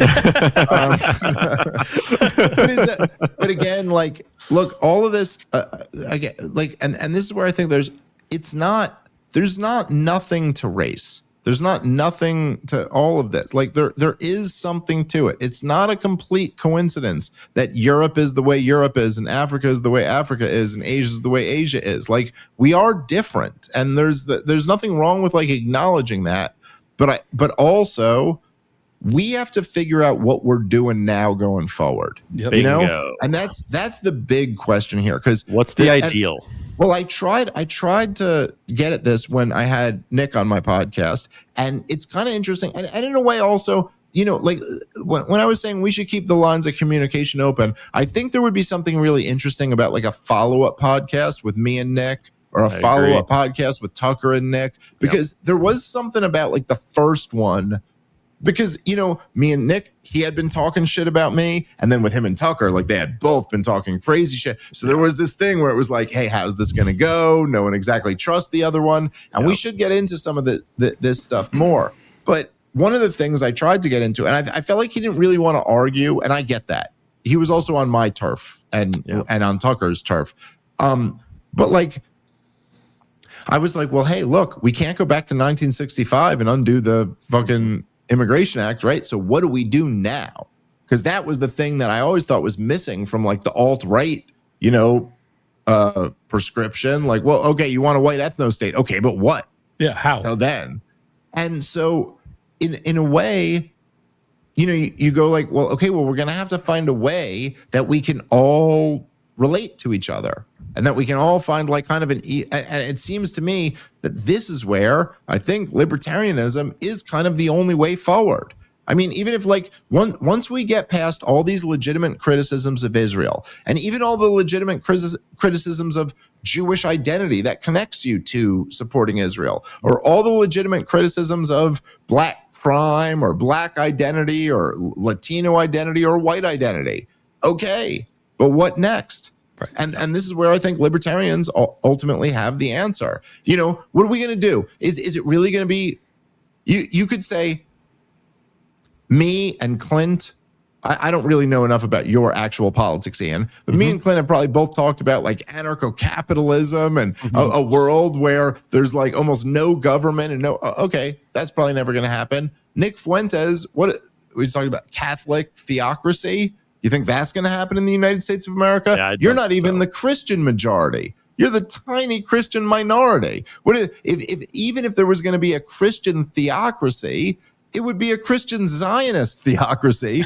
before it was a Nick Fuentes Catholic, Mexican Catholic fucking theocracy. Like, I don't even, like, how much do you have to slice the groups up before you can get to a Catholic theocracy, white supremacist that also accepts part Mexicans? You know, like, I'm just, again, I'm not, I know I'm caricaturing. He's almost as much of a minority as the libertarians are.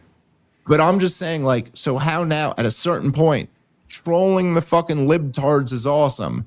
Fucking enraging Ben Shapiro is awesome. But at a certain point, if we're actually taking over as the mainstream, where do we go from here?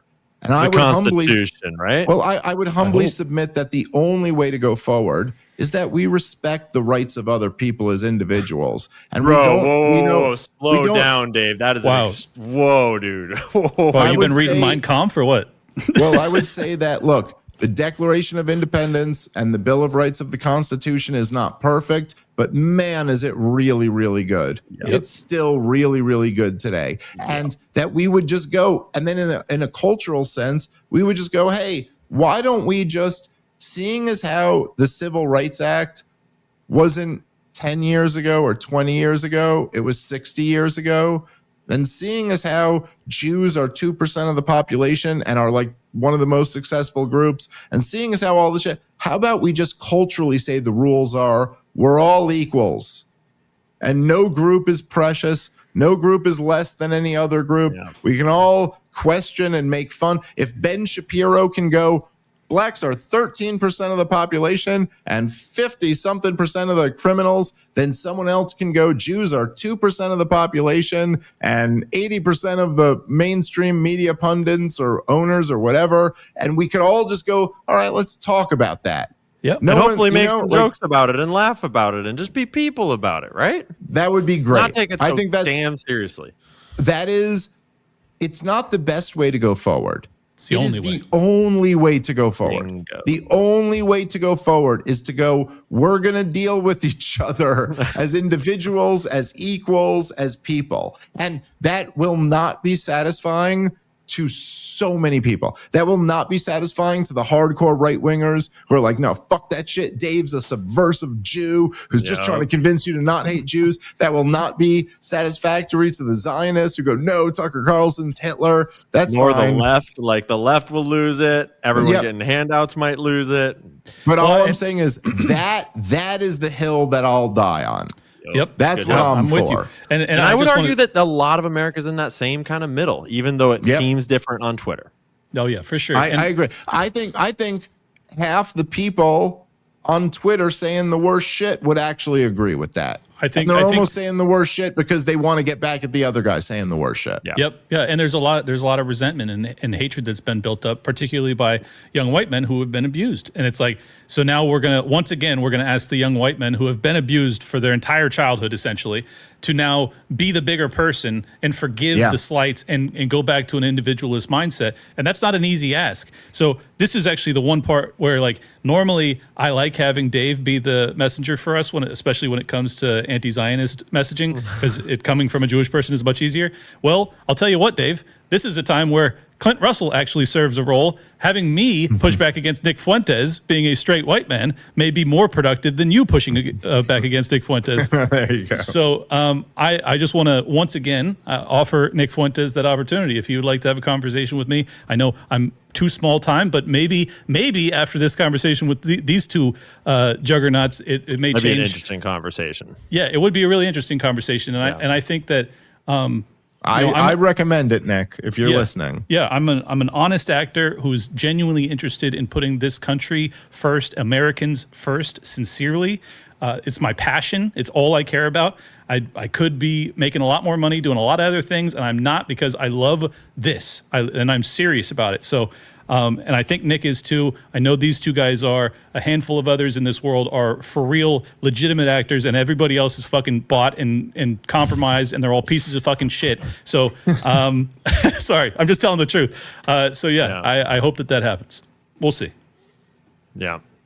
I think that it's important for us all to remember and remind ourselves every day that the internet is a fucked up place. It lets us do a lot of amazing things. It lets us connect in a lot of amazing ways. But the internet is designed to make people hate each other. And just the impersonal nature of it is you just will naturally be more defensive, more aggressive, more tribal, more ready to say bombastic shit, more ready to try to get your winning number of likes and shit. And like, cool, whatever. That's a fun video game, but it's a video game. Yeah. And it's important that we all remember in America that like go to the grocery store and look around for the evil people. Where's all the evil people, right? Where's in the movie theater? Or, you know, there's no one in the movie theater because they're fucking going bankrupt. But you know what I mean? Rogan makes that point all the time. Also just that, and also just that, you know, there are these people like, say, the James Lindsays of the world who they're trying to go, well, look, come on, we have this huge opportunity to, like, you know, do this MAGA thing, but you guys are picking all these weird issues and now it's going to ruin everything. And it's like, I really loved that Tucker said this when he was on my show the other day. And the truth is that even if, like, those guys are right when they're saying, hey, there's some takes that the wildest guys on Twitter have that just, you know, your regular person who doesn't, like, pay attention to any of this shit would be like, what the fuck? You know, like, look, there's a pretty strong consensus amongst the American voting electorate that we don't like Adolf Hitler or Joseph Stalin. That is pretty solid built in there. And, like, yeah, if you go, hey, someone said something nice about either one of them, you'd be like, that's probably going to turn people off. Yeah. But also, you're like, hey, James Lindsay, the whole shit you've married yourself to is also turning a bunch of people off. The idea that we're supposed to support Israel's destruction of Gaza, or that we're fine with the Epstein cover-up, or any of this stuff. So the thing that Tucker said, which I think is really important for all of us to pay attention to, shit post online as much as you want to, troll all these people, all that. But let's also keep in mind that, like, hey, we actually are in a different position now. And that's something that I think all of us, and one of the things that I appreciate about Nick Fuentes was that I think he is grappling with that, especially in the wake of Charlie Kirk's death. He's grappling with the fact that, like, whoa, I'm in a big position now of influence. And while we are in this position, let's keep in mind what Tucker said. If we really are just pushing the very basic America first stuff, like if we just said, hey, let's just say the deal is this. You believe we shouldn't fund foreign wars of choice and be engaged in permanent militarism and permanent foreign conflict, and that we shouldn't have trillion-dollar Pentagon budgets. What? We can blow up the world 70,000 times already. We don't really need to spend $1 trillion a year on defense. We're fine. If you don't believe in that, and you don't believe in, like, say, the idea that we should have an open border where anybody, like, closed borders or something approximating a reasonable immigration policy, not fighting wars of choice, not spending ourselves into debt. Look, just what our tax revenue brings in every year. We're the biggest government in the world. We don't have to go into debt to have a lot of government services. Okay. Yeah. Let's just say we're not going to go further into debt. We're not going to continue to debase our currency. We're not going to have open borders, and we're not going to fight wars permanently that are just wars of choice. Just that. You could get super duper majorities of the American people to support. Basic things like everyone should just be loyal to this country. If you express any loyalty to another country, you can't hold political power. You could be a citizen with all rights and everything like that, but you can't hold political power. You can't hold, these very simple things. If we just list those out right now, we win. We're in deal or no deal where they're offering you $600,000, and you got a shot to either win $1 million or go home with nothing. Take the $600,000, man. This is a great day. We could take that deal if we all of us decided to take that deal right now. In fact, let's draw up a goddamn fucking agreement that all of us agree on, that every goddamn fucking influencer agrees on. I swear to God, if we just made it those things I was listing, I'll fucking do everything I can to get Rogan and Tucker and Candace and everyone on board. If we just drove that, we win. Declaration of Independence. Yeah, the Something Declaration like of America First. Yeah. Dude, look, I completely... Declaration of the woke right. Well, now no one's going to sign on. Individualist woke right declaration. Yeah. Now no one's going to sign on. Well, look, I agree, and this is why I keep saying that I'm going to defend Nick Fuentes, because I think that's at its core. If you set aside the shit posting, the vast majority of their demands, his audience's demands, are that. That's what they are so upset about.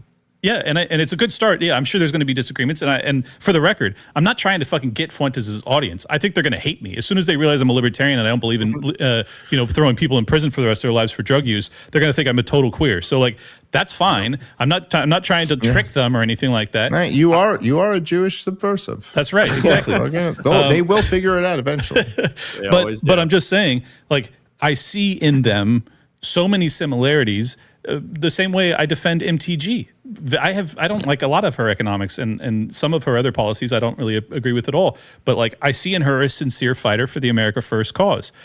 Thomas Massie I don't disagree with on basically anything, and I see in him. So I'm going to go to the mat for him. It's that is the distinction we need to make, in my opinion. Well, I think you're right, and I think that we look, Nick Fuentes is here. It's not any of our decisions. He's here. It's not like a fucking, I'll allow Nick to have another conversation with me. It's I hope I can get that conversation. I don't know. It just is what it is. I'm not, I just can't pretend it's something other than what it is. Sorry, it's my commitment to tell him the truth. And so that's just that. We should have more conversations. Obviously, that's the better path. But also, it's not just a matter of whatever politicians we think we agree with on everything. It's also, look, this whole fight is over what happens after Trump. One of the reasons I brought up earlier, I don't know, we've been going for a while, but when I was brought up the Steven Crowder thing and how much his fan base was against him on the just defend Donald Trump thing, it's like, look, dude, Donald Trump's going to go. So what's next? That's what this fight's all about, right? What's next? And I'll tell you, I saw personally, I saw two things Fuentes did. One that I really hated and one that I really loved. And one of the things he did was he had a segment on his show where he said, anyone born in America who's America first, you're with me. And he goes, I don't care whether you're my enemy or whatever you've said about me in the past. If you're for America first, if we're on board with this program, you're with me. I thought that was amazing. And there was another thing that I saw he did where he said that JD Vance, he laid down an ultimatum and he said, if you criticize the Groypers or criticize anti-Semitism, I will have 10,000 people in Iowa. And I was like, well, that's not the way to do it, man. Like, you shouldn't make the ultimatum about you or the Groypers or even anti-Semitism. Because, come on, look, as big as Nick is now, no one's going to win the presidency, especially if they're opposing Israel, without at least saying, no, I don't hate Jews. I'm not for anti-Semitism. And no one's going to be able to not distance themselves from Nick's wildest takes. But I think if he really wants to be powerful, there's a way to do that where it's not, the ultimatum isn't about that. The ultimatum is about being America first or being Israel first. Right. Now, what I thought, I saw this, I'll tell you guys this, and I saw this and I sent it to Tucker and I just texted Tucker like furious, even though it has nothing to do with him. But Tucker's the closest person I know to JD Vance. So if JD Vance does something wrong, I just text Tucker like, what the fuck is JD Vance doing? And then Tucker goes, I completely agree with you, Dave. And I go, yeah, but fuck this, dude. Blah, blah, blah. But I don't know if you saw, I think it was at the Turning Point event where he was just trashing Thomas Massey. Oh, yeah. I covered it. And he goes, you guys saw this? He goes on this whole thing where he goes, well, Thomas Massey never votes with Donald Trump whenever we need him. And not just sometimes, but he never votes for Donald Trump. And blah, blah, blah. You're like, bullshit. Oh, so he doesn't compromise his principles sometimes. He never compromises them at all. That's and then he goes, look, politics is politics. And my immediate thought was, that's right.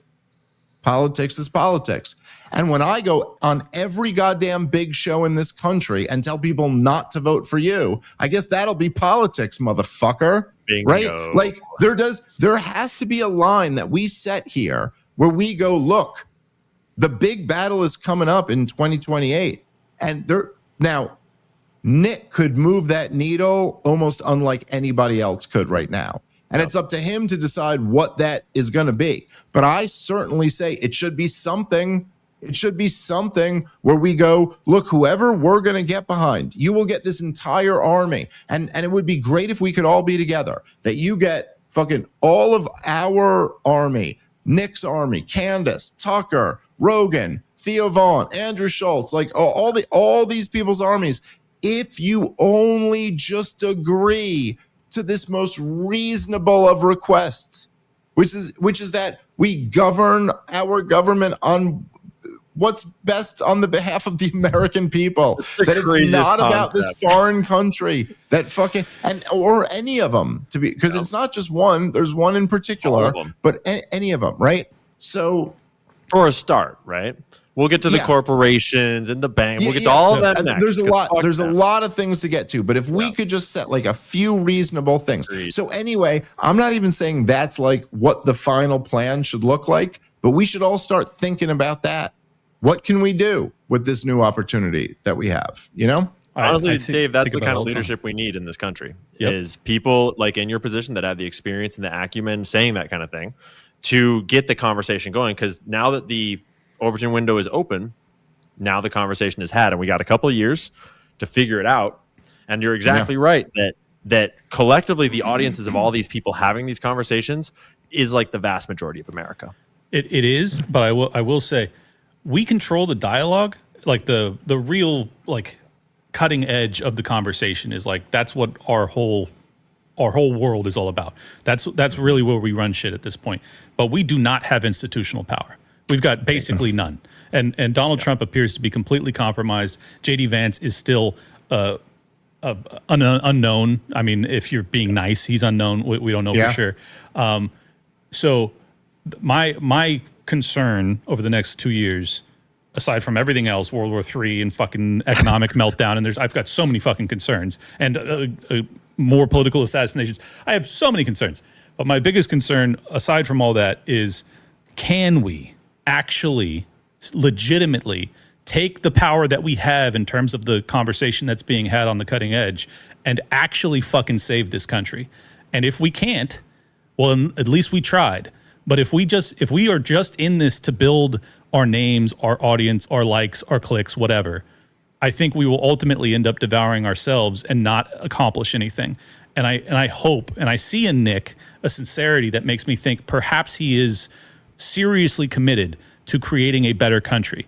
And if he is, he's got an immense power to help right now. And I hope he will. So that's my olive branch to his audience and to everybody else that fucking hates me right now because I've been backing Fuentes. I just want you to understand, I am dedicated to trying to fucking create a better country and a better world, moreover, but most specifically because I am realistic, can I actually have a country that I can raise my children in that is at least somewhat reflective of the country I grew up in?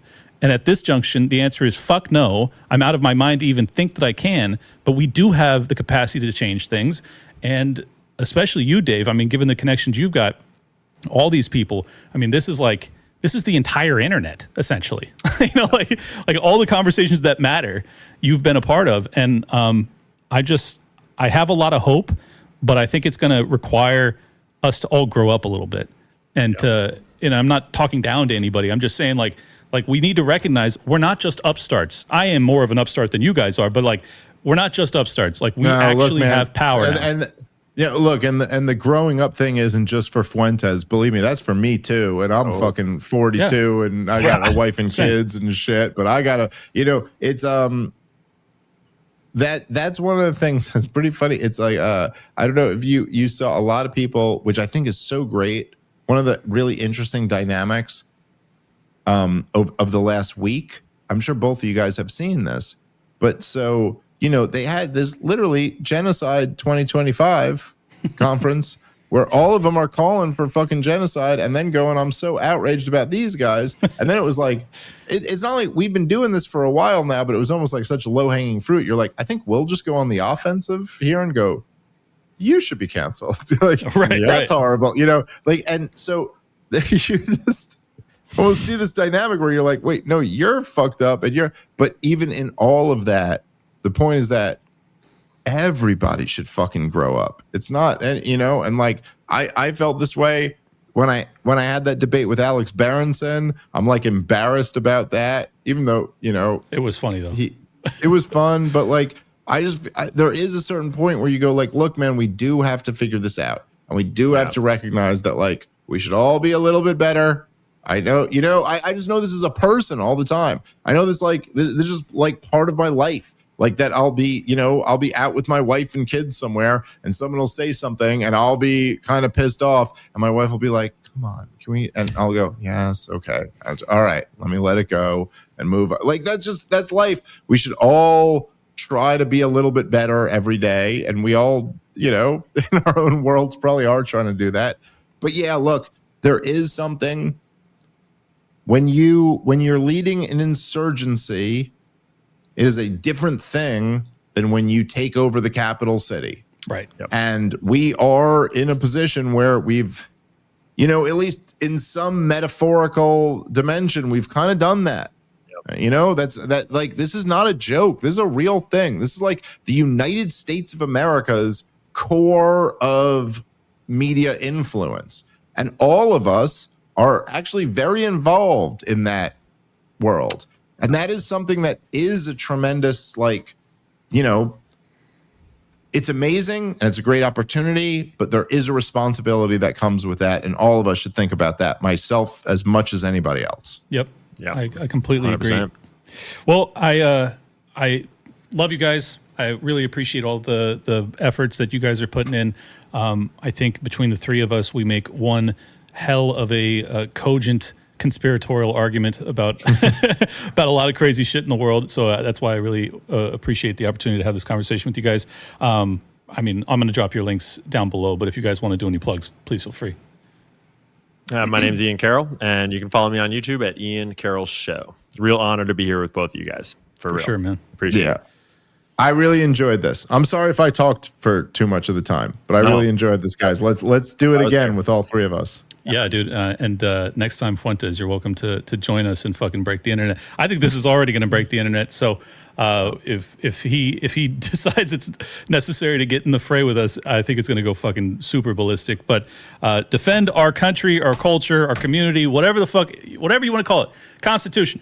I'm just thrilled that we are making a difference, and I think that the best is yet to come, and let's make sure we get justice for Charlie Kirk while we're at it. If you guys want to follow me, I am Clint Russell, Liberty Lockdown, and make sure you hit the subscribe button, like, comment down below. Shout out to Ian Carroll, fucking constantly shouting me out. I've got so many new followers thanks to you, dude, so appreciate you. Dave did it a couple weeks ago. Man. Yeah, it's amazing. I've never had this many views over the past month, and I feel like I'm you're the man, Clint. Well deserved, dude. You've been doing. Clint's been one of the best guys in this space for a while now, man. For at least the last 5 years, there's been nobody who's been any better than Clint on all the most important issues, dude. And I've been saying, because I've known you for a while now, dude. Whether it's the lockdowns, the vaccine, Russiagate, the Ukraine war, Gaza, Clint's been on top of all the most important issues and been just great at breaking them down. And I will say one of the few shows that I like always watch is Liberty Lockdown. Well, that's gonna be the new plug at the end of every episode of my show. So thank you, man. They paid me $100,000 to say that. I didn't mean a word of it. I never heard of Clint before tonight. First time I met him. I'm going to cut that part of the episode. So you're fucked, Dave. Anyways, yeah, thank you guys. And please do hit the subscribe button. Leave a comment down below. We said a lot that's probably controversial. I'd love to hear from you guys. And we'll catch you next time.